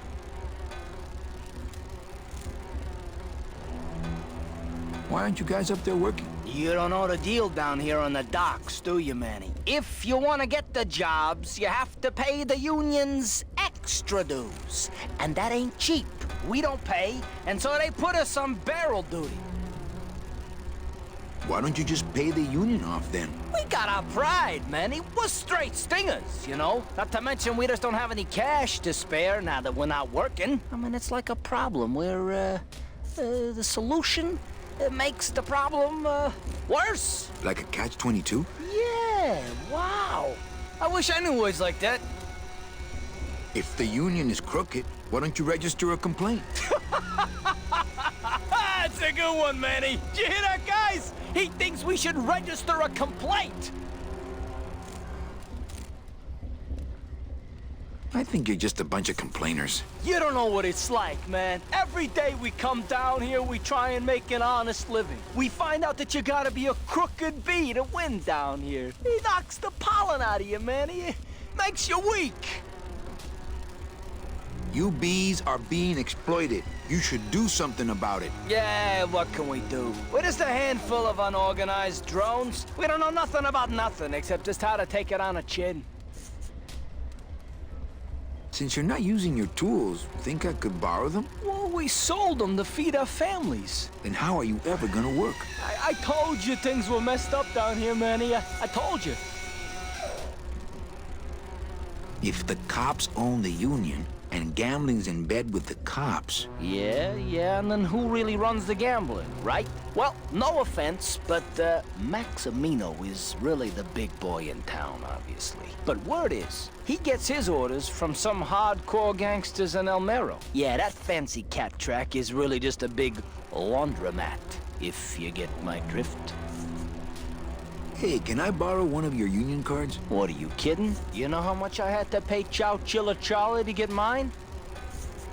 You guys know a seaman naranja? Nah, CBs and sailors don't mix. But you're in the same union. Well, maybe so, but some traditions are sacred there, Manny. You bees gotta be strong. Things just aren't the way they should be down here, Manny. It's like the worker bees.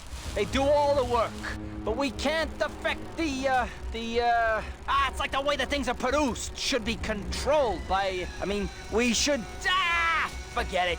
I'm just a dumb, hungry, out-of-work bee. When you think about it, right? Most of the conversations are reflections of the real life, right? You put in some of the jokes, humors, and they make the characters anthropomorphic bees, but really it's really touching upon the actual problem in our society. That's Raphael Sparge, who he was actually the main character in Knights of the Old Republic, in the original game. But Raphael is a big on-camera guy and hadn't really done a lot of voiceover. And there's a scene later on where he's addressing all of the workers. And the thing about Raphael was that he physically performs when he's in the studio. Oh, right. So as he was addressing the field, he kept on going off mic. And so the engineer's like, oh, we got to keep him on mic. And so I said, hey, Raphael, can you stay on mic? He's like, oh, really sorry. We re-rolled, and all of a sudden his energy just went oh, interesting. Down. And so it just wasn't working the same way. So we pulled out another 2 mics and put him out. Oh, that's great. So that he could then go, "You are the fat cats of industry," and he could kind of move his head, and we Yeah. still caught it. And so then we just cut around the 3 tracks to get the final that's take. so crazy. Yeah. Oh, that's so he's a great interesting. actor.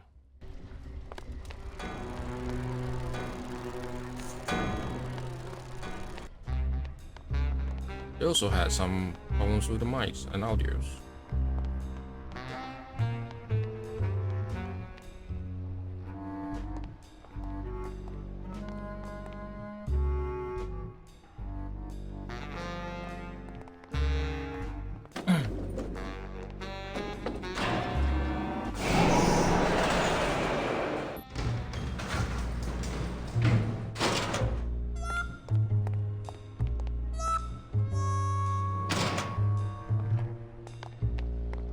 I think we're gonna come up to.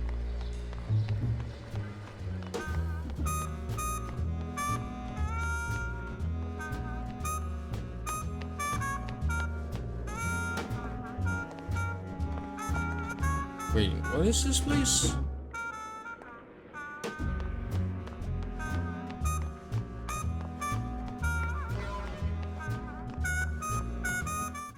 No, this is back to... Manny! I have a note for you from Lola. Lola? Yes. Now, where is it? Where? Oh, here. No, wait. Dang. I have a whole new system for messages. Just let me... Here. No, wait. Be quiet. Here it is. Wait a second. It's empty. There was something inside. It felt like a key. A key? Yes! But did somebody come back here and snake the key while I was sorting the coats? Who would do that? They messed up my whole system!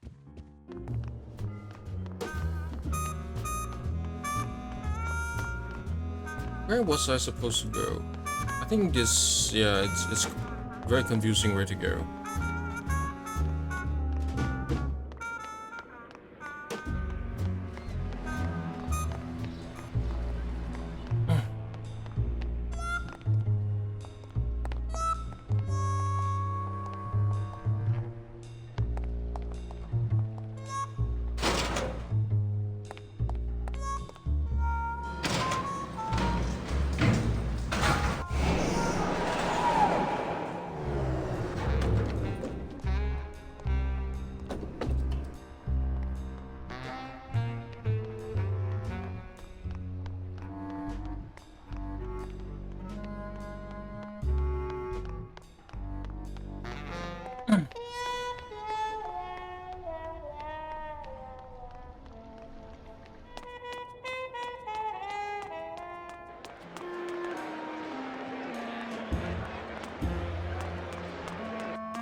Nick Virago.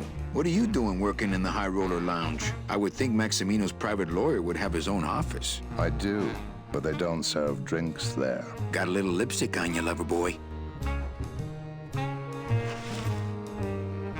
I already got rid of that, and I can do the same to you, Calavera. Well, I remember, speaking of VO, I remember you casting this, and then I remember you vanishing. And you were gone for so long recording this? Yeah, I was down in... Actually, it was the only one time we rented an apartment rather than staying at a hotel, because I was down in LA recording this for 6 weeks, and then I was bookended on either side with 2 weeks for 2 Lucas Learning projects. Yeah. And so it was yeah, you just moved away. Yeah. It's a long time. I'm starting a class action suit, lots of money involved. Who are you deep pocketing? What's the difference to you? They're loaded. So will you be needing a regular lawyer or an excellent lawyer? An excellent lawyer. Any excellent lawyer or the best excellent lawyer? The very best is good enough for me. And who would you say that would be, Calavera? Who would you say is the best lawyer you know in all the land of the dead? You are, Nick. That's right. And that's why Maximino retains me on an exclusive basis. So, sorry, but I don't do odd jobs. How's tricks, Nick? Nah.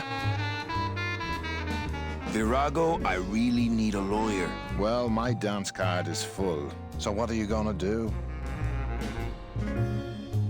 I could tell Max about you and Olivia. That sort of claim could send a man like Max into quite a rage, especially if the messenger had no proof. Max and I are friends. He'll believe me. People believe what they want to believe, Calavera. And I want to believe you're a smart man who doesn't go around spreading dangerous rumors. I've got to talk to Max for a moment. When I get back, I hope you're gone, because I'm sick of looking at you.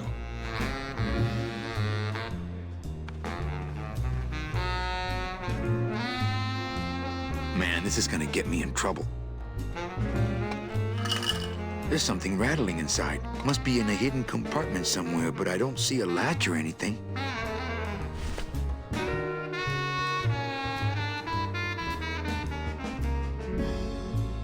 I don't think it would be a good idea to barge into Max's office while he's meeting with Nick. I don't think it would be a good idea to barge into Max's office while he's meeting with Nick. I need to figure out how to get out of here. I think it's here. This direction or something. Oh.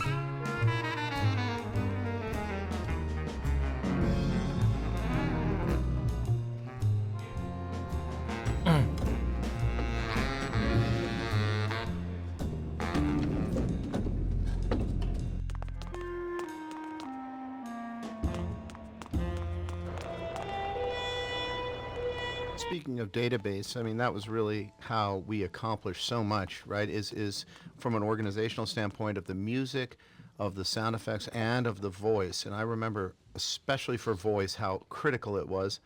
And what we in the sound department would do is inherit and share the use of the database with the voice department. And you could do a search and isolate all the lines for, say, Manny, or isolate all the lines that needed to have reverb baked into them, or another type of processing. And then you would just divide and conquer and just master everything in groups and bring it all together, have a single reference for volume, and use the database to keep organized. Well, Manny Calavera, you never come up here to see me anymore. Well, I thought you could use the company with everybody gone for the Day of the Dead. In that case, Manny, why don't you stick around until 6?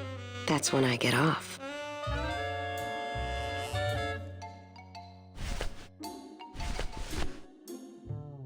Me and this ticket printer, we're gonna make a mint. It's Virago's cigarette case. What's that?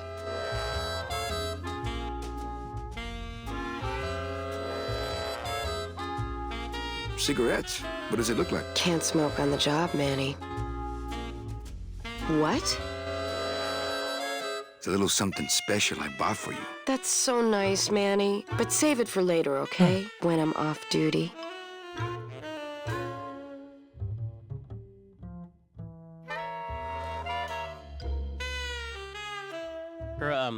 Her character's a little bit inspired by, I think it's Big Sleep too, where Bogart is hiding from someone. He needs to hide in a bookstore. Right. And he goes in there, and there's a woman in there, and she's really into him. Tip of Ben-Hur 1863 edition, the one with the errata on page 47 or something. Wow, that is a memory. Yeah, wow.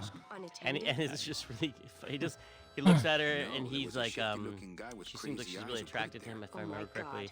And he like takes off her glasses and is like, yeah, okay. Like, it was really kind of messed up scene. But well, it's that you know, that was the subtext of the noir film. And then he pulls the shades. Hanky-panky yeah, the will go hanky-panky. down. Yeah, Yeah, they lock the door and pull down the shades. And that's a little bit what this scene is all a reference to or inspired by. Because she's telling him her story. Wow. It was completely destroyed by our own detonators, so I can't tell what kind of bomb it was. But here's something. A key? I better bring that to Chief Bogan. Yeah, it's probably the key to some terrorist hideout.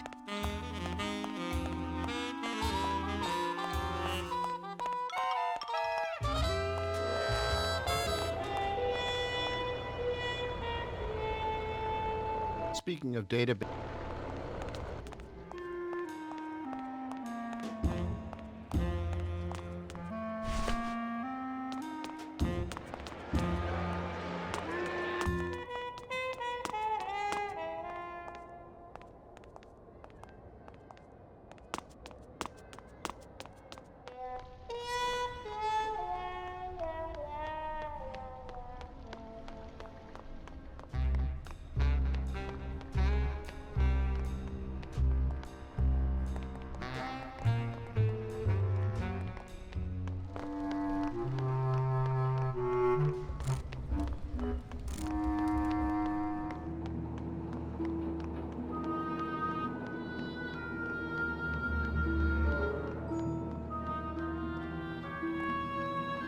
Okay, how do I get in there?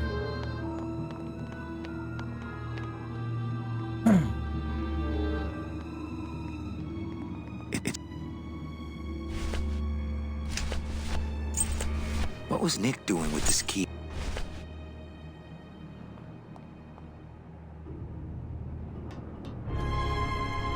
Lola? Careful, Manny. You may not want to see me like this. Lola? Oh no, Lola. Did Nick do this to you? Yeah, he wanted that picture real bad, but he's never gonna find it, that Fink. I'll get him, Lola. I'll show Max the picture for you and fix Nick for good. Just tell me where you hid it. Oh, Manny, it's all my fault. Always falling for the wrong guys. You know, I even had a thing for you once. But you were so hung up on that Meche woman, I figured I didn't have a chance. Lola, where's the picture? Tell me, Manny, would I have had a chance? You would, Lola. You would. Never mind. Just want Olivia for me. Tell her to improve her taste in men, or she'll end up just like me. Tell her to get a nice guy, Manny. Like you. Lola! Lola!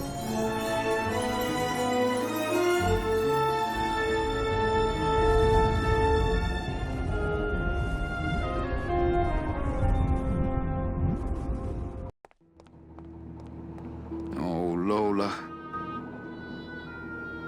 Hey, there's a picture of a tongue on it, and it says number 22, lengua.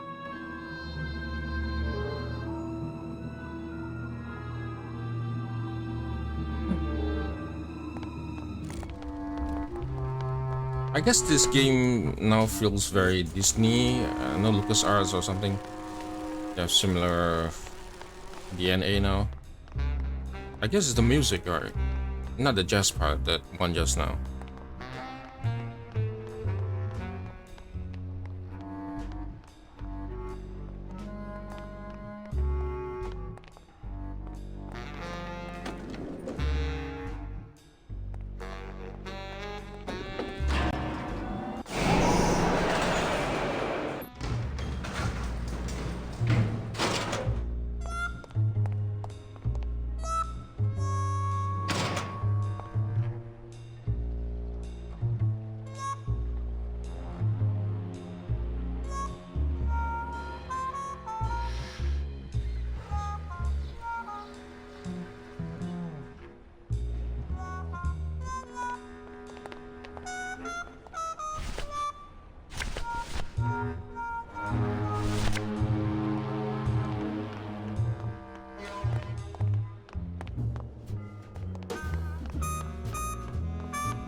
Hey, this is a card from my new coat check system. You do care. Can I have my coat, please? You bet. This is so exciting.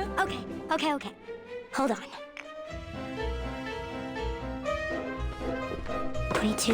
22. Lengua. Aha! Here it is. Oh, darn. What's wrong? Just shoot me. Lupe, what is it? This can't be yours. That's it. Thanks. What are you doing with a tiny girl jacket? I don't suppose there was a camera back there anywhere. No. She must have hidden that somewhere else.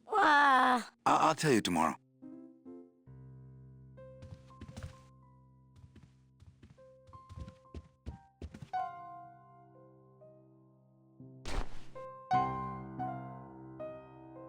There's a little slip of paper in one of the pockets.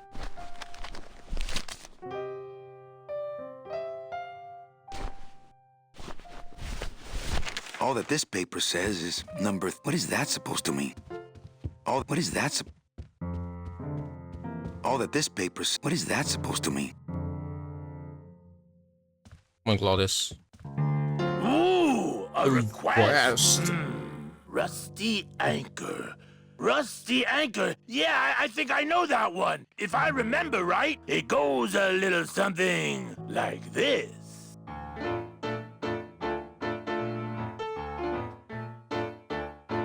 Oh, my boat's got a rusty anchor.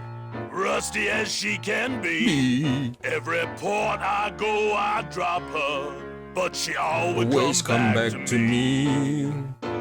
Oh, rusty anchor. Going down, down, down. Oh, rusty anchor. Guess I gotta hang around. Now I love that rusty anchor, but man, she don't love me. Hell, this morning I woke to find us both adrifting out to sea. And every chance I get, I thank her for never leaving me. Well, my bones are carved up driftwood, but she won't never set them free. Oh, rusty anchor, going down, down, down. Oh, rusty anchor, guess you gotta hang around.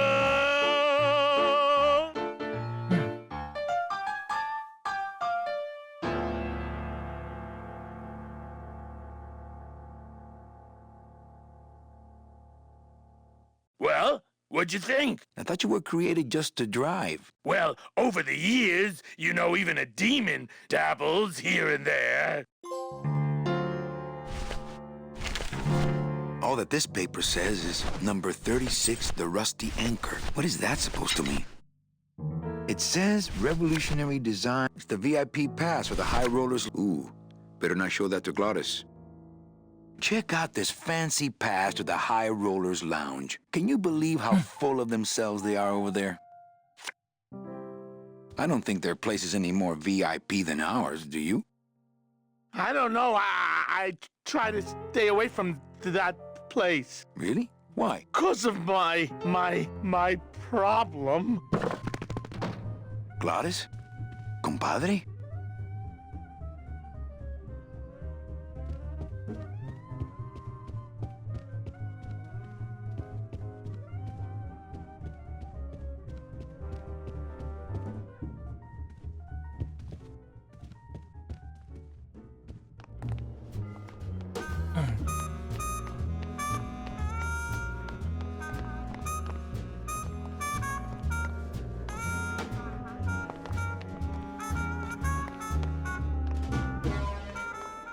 Wow.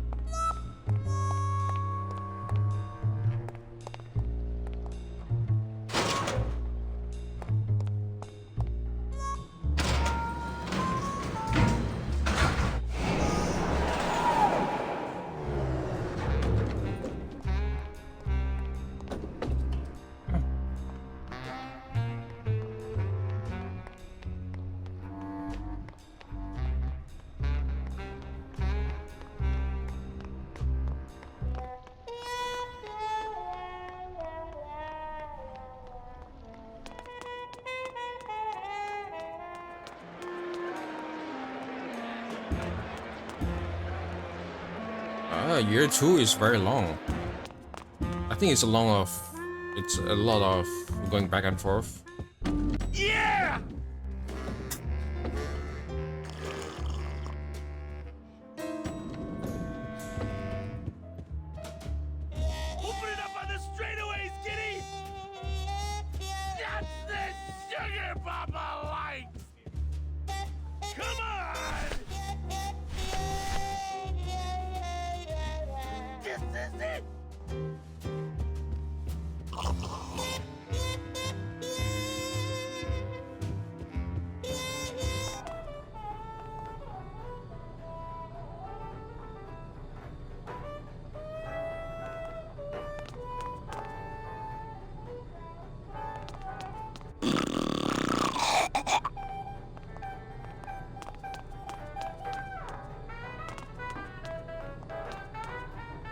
Oh, for crying out loud!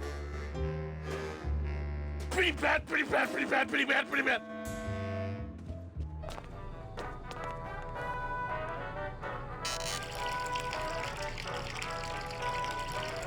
I told you to stay out of here. I wouldn't have to come in. Go, go, go!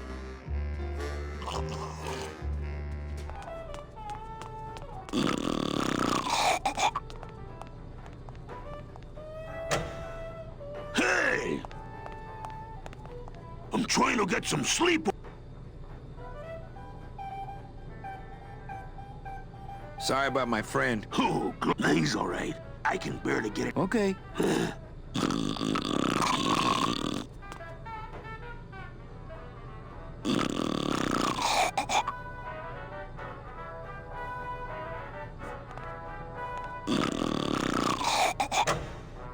Hey! I'm trying to... Okay. How do I get in there?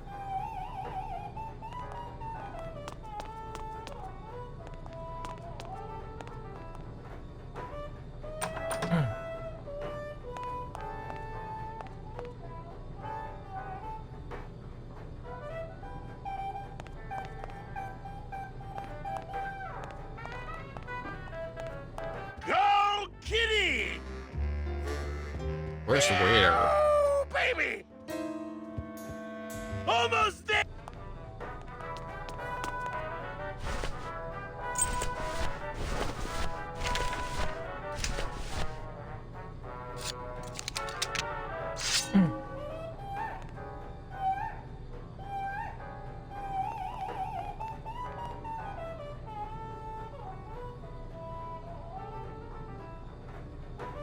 That monster upstairs is running me ragged. Oh, but monsieur, je suis très désolé. There are no guests allowed in the kitchen. I must ask you to leave. In a minute, Leroy. Raoul.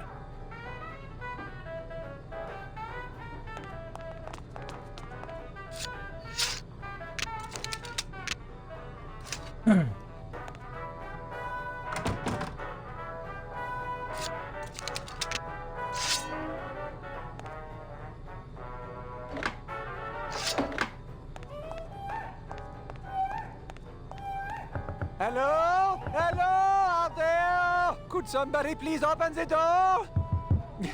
I seem to have locked myself in this teeny tiny room. I am actually very claustrophobic, so if somebody, s'il vous plaît, s'il vous plaît, oh, let me out of here, immediately! Oh, What's that? Hey, I'm thirsty. Where's that waiter? That does it.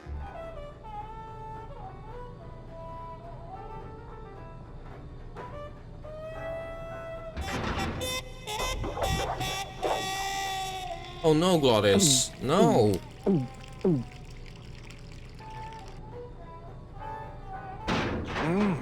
Fruity, but voluminous.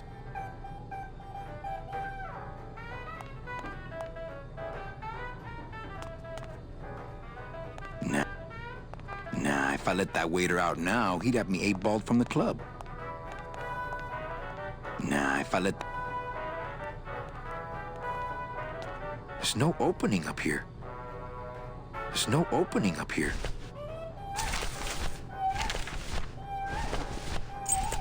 What was Nick doing with this? Looks like a turkey baster.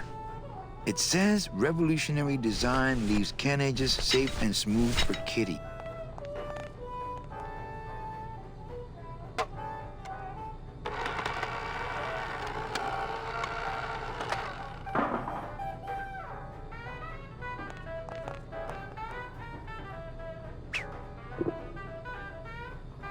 Well, somebody he's sleeping on the job.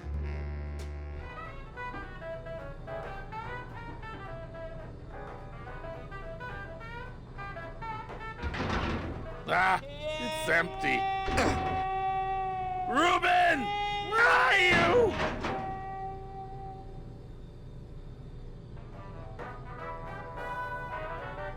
Aha! Mon Dieu! Taking a little nap? Hey, vous, eh? Well, le keg is empty, so tout sweet, Buster. Yes, monsieur. Merci, anything you say. Ejo, more wine. Oh, I'm going to fire him for ignoring my pleas, and then I believe I shall quit. Oh, I can never look at that pantry again. No man should ever be locked up in such a small, dark place.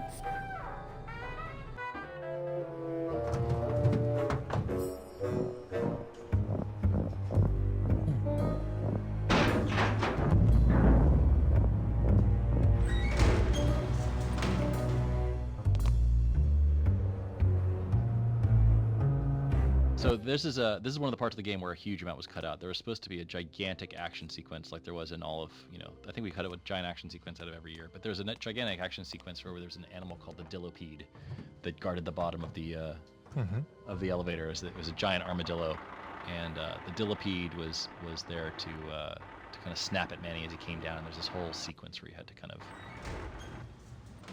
you had the Dillopede hanging by some elevator cable, and he was snapping at you.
This is our first 3D game, and it's funny to see how many puzzles are about the physical properties of things, as opposed to in a 2D adventure game, you would never make something based on the shape of something or leverage. Like that whole puzzle was very physical. Like you had to move these two objects and stop them from sliding past each other, and the forklift jacked up on its back wheels. And I think we were just so excited to be in a world of physical stuff, or maybe because we were in a world of physical stuff, we had to actually make it physically realistic.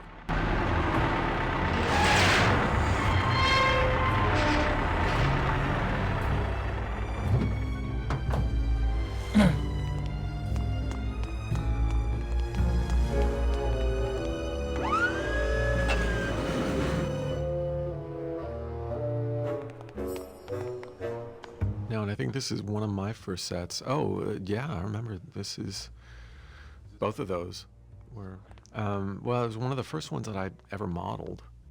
And again, it was very simple geometry. Dios mío, it's full of double-end tickets. This could get 100 souls on the number 9 train. Something's not right about this. I get the feeling this suitcase belongs to someone more important than Chowchilla Charlie.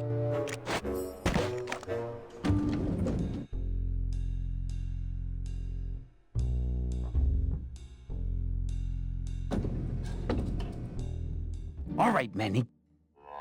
Give me the case. Charles, I thought we had a bargain. Oh, we do. But I thought I'd bring some muscle along just in case. What's the matter, Chuck? Can't afford to hire goons to do this sort of work for you? I'm all the goon I need. Now drop it. You said it, boss. Got a card for me? Here. Welcome to the Union, Manny.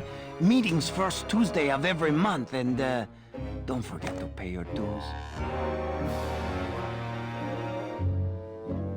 Don't forget to pay my dues.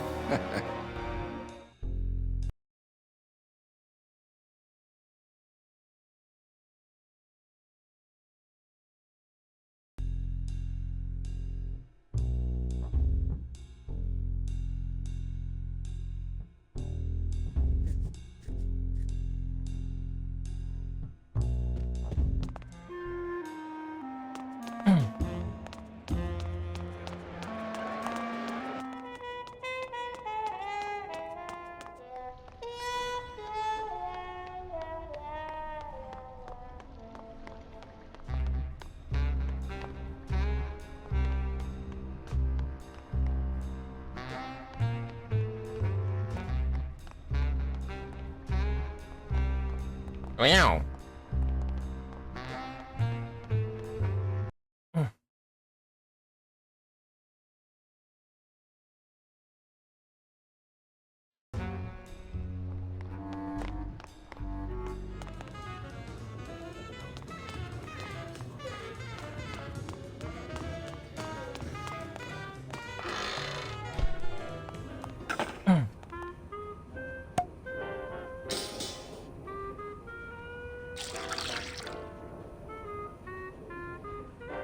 Just a dab will drop you.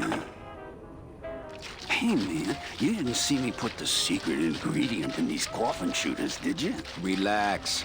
Olivia stole the recipe from me in the first place. Yeah, she steals from the rich and gives to me to poor.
There it is. Max's giant cat racetrack. How's a regular guy with 3 roulette tables supposed to compete with that?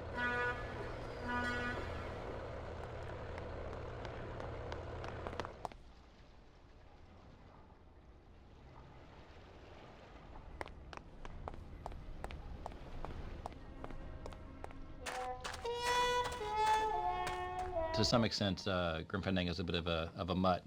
It's got pieces of Jedi Knight, it's got pieces of Scum, it's got pieces of Outlaws, it's got pieces of, it's got IMUS coming in, and it's got the Lua language. So it was a game kind of made on a shoot, for all the technical challenges in it. A lot of pieces were sort of pre-existing, and kind of it was a matter of maybe a new era of game development where you don't write everything from scratch, but you kind of put it together in the best possible way.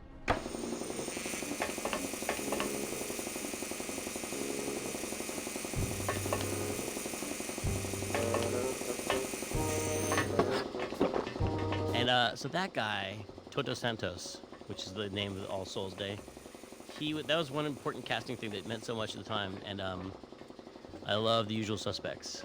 Yes. And there's a burn victim in the very beginning of the game, a guy who was burned on the ship. Right. And he's in the bed, and he's the first guy who says, "Guys are so safe." Okay, right. Is this Hungarian or Polish? Yeah, guy? yeah. And we got that actor to do Toto Santos' voice because I was like, I want him to sound like that guy from Usual Suspects. And so if you listen to him, he's just awesome. I wanted to have him say, "Guys are so safe." Very painful, eh, Naranja? Like torture.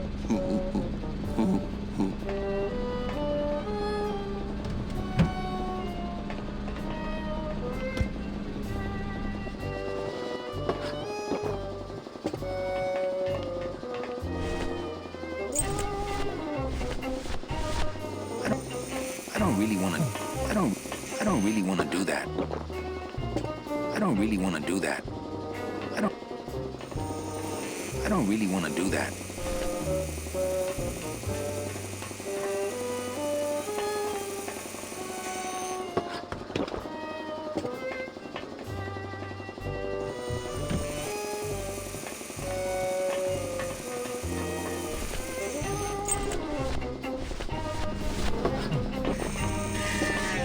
I don't really want to. Eh? Who is over there? I don't really want to. I don't really want to do that.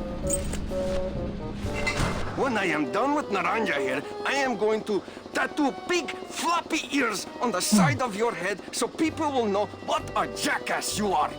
It's a turkey baster full of dirty hookah water. I don't really want to do that.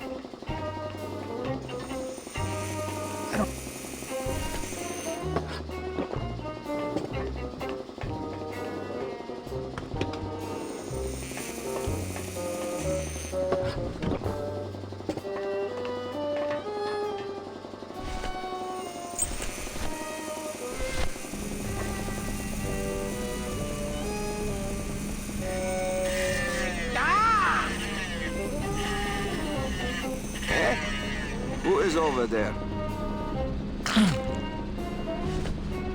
Me a poco. Look, you broke it. Now it won't shut.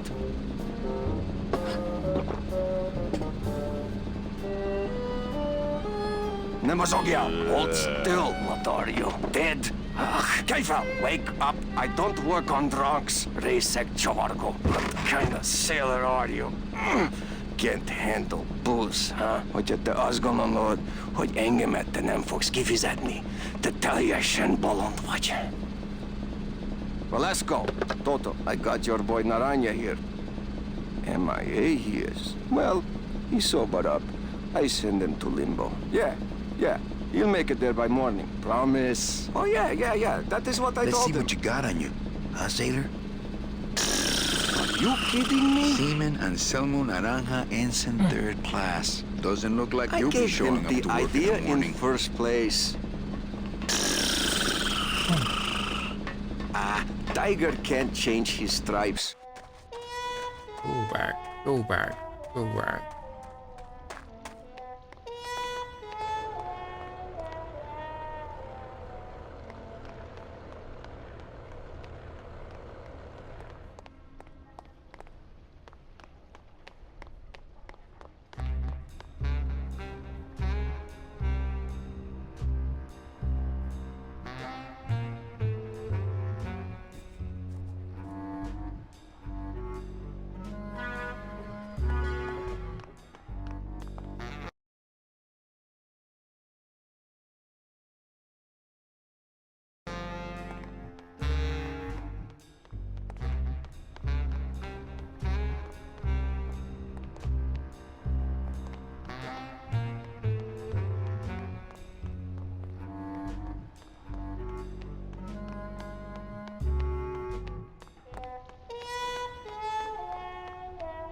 Well, maybe just a sip.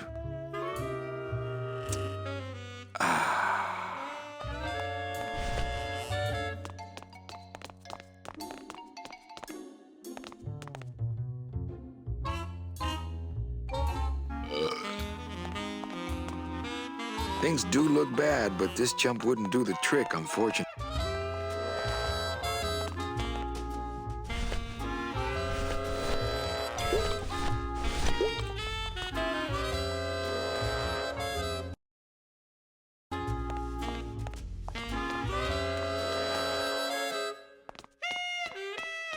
Oh, that's a metal detector. I was looking at the wrong one.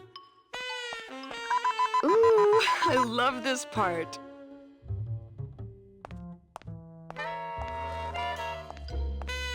Sir, if you will, please place all of your belongings on the security desk.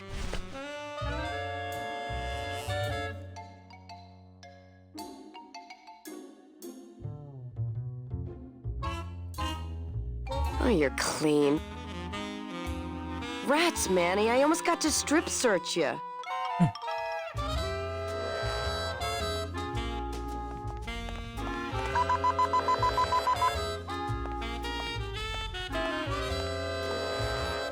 Sir, if you will, please place all of your belongings on the security desk.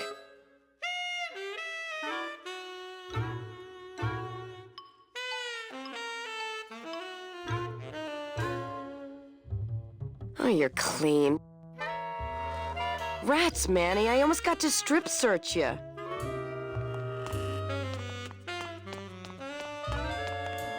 They're locked. They're locked.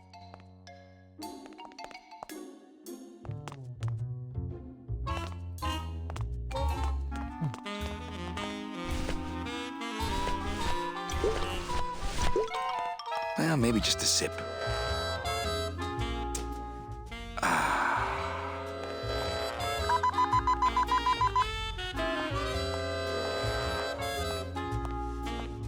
Sir, if you will, please place all of your belongings on the security desk.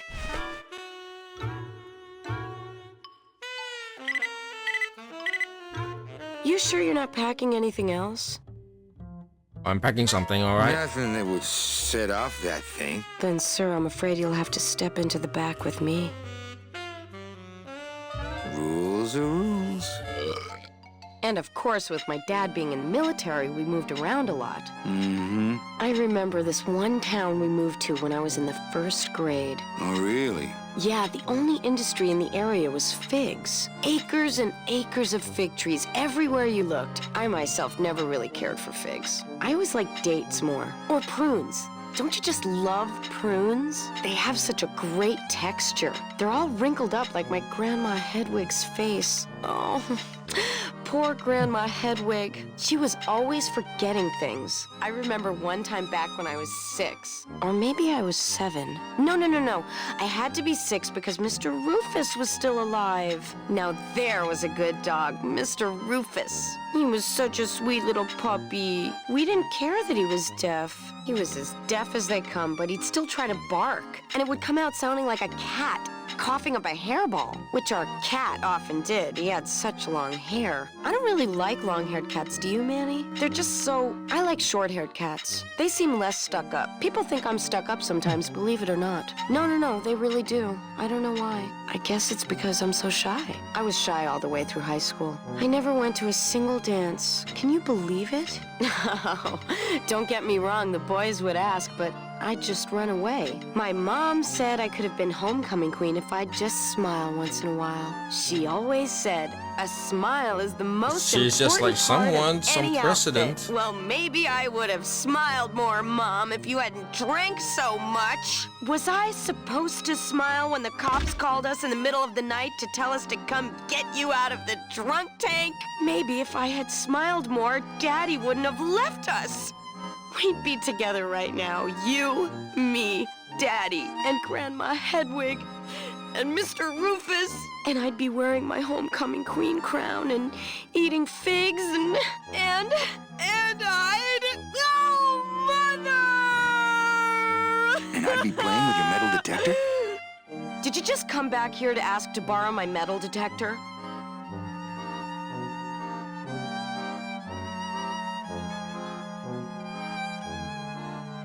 No way. Oh, okay. Now where was I? Oh, yeah. So the only industry in town was figs. Acres and acres of fig trees everywhere you looked. I myself never really cared for figs. I always liked dates more. Or prunes. Don't you just love prunes? They have such a great texture. They're all wrinkled up like my Grandma Hedwig's face. Oh, poor Grandma Hedwig. She was always forgetting things. I remember one time back when I was 6. Or maybe I was 7. No. I had to be 6 because Mr. Rufus was still alive. Now there was a good dog, Mr. Rufus. He was such a sweet little puppy. We didn't care that he was deaf. He was as deaf as they come, but he'd still try to bark. And it would come out sounding like a cat coughing up a hairball, which our cat often did. He had such long hair. I don't really like long-haired cats, do you, Manny? They're just so... I like short-haired cats. They seem less stuck up. People think I'm stuck up sometimes, believe it or not. No, they really do. I don't know why. I guess it's because I'm so shy. I was shy all the way through high school. I never went to a single dance. Can you believe it?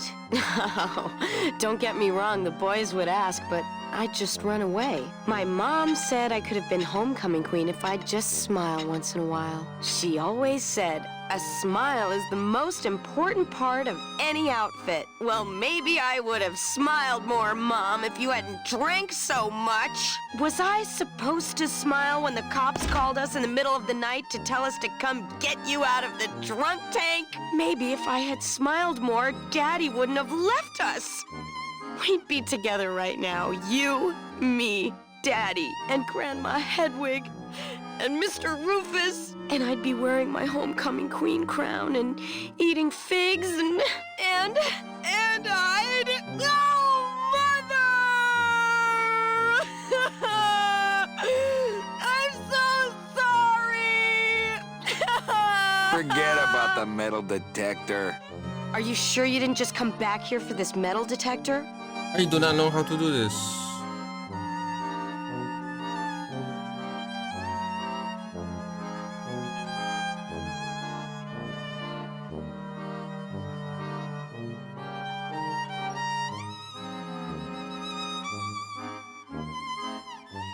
Actually, I did come back here just for your metal detector. What is it with you in this thing? I'm sick of it, Manny.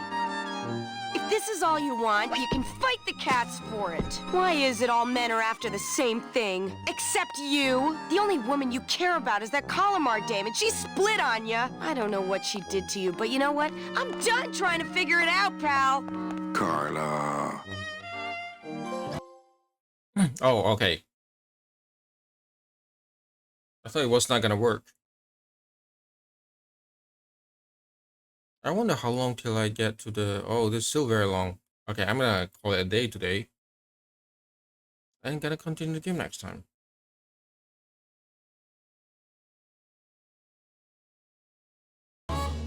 Anyway, thanks for watching. This is a fun game. See you all next time. Bye-bye.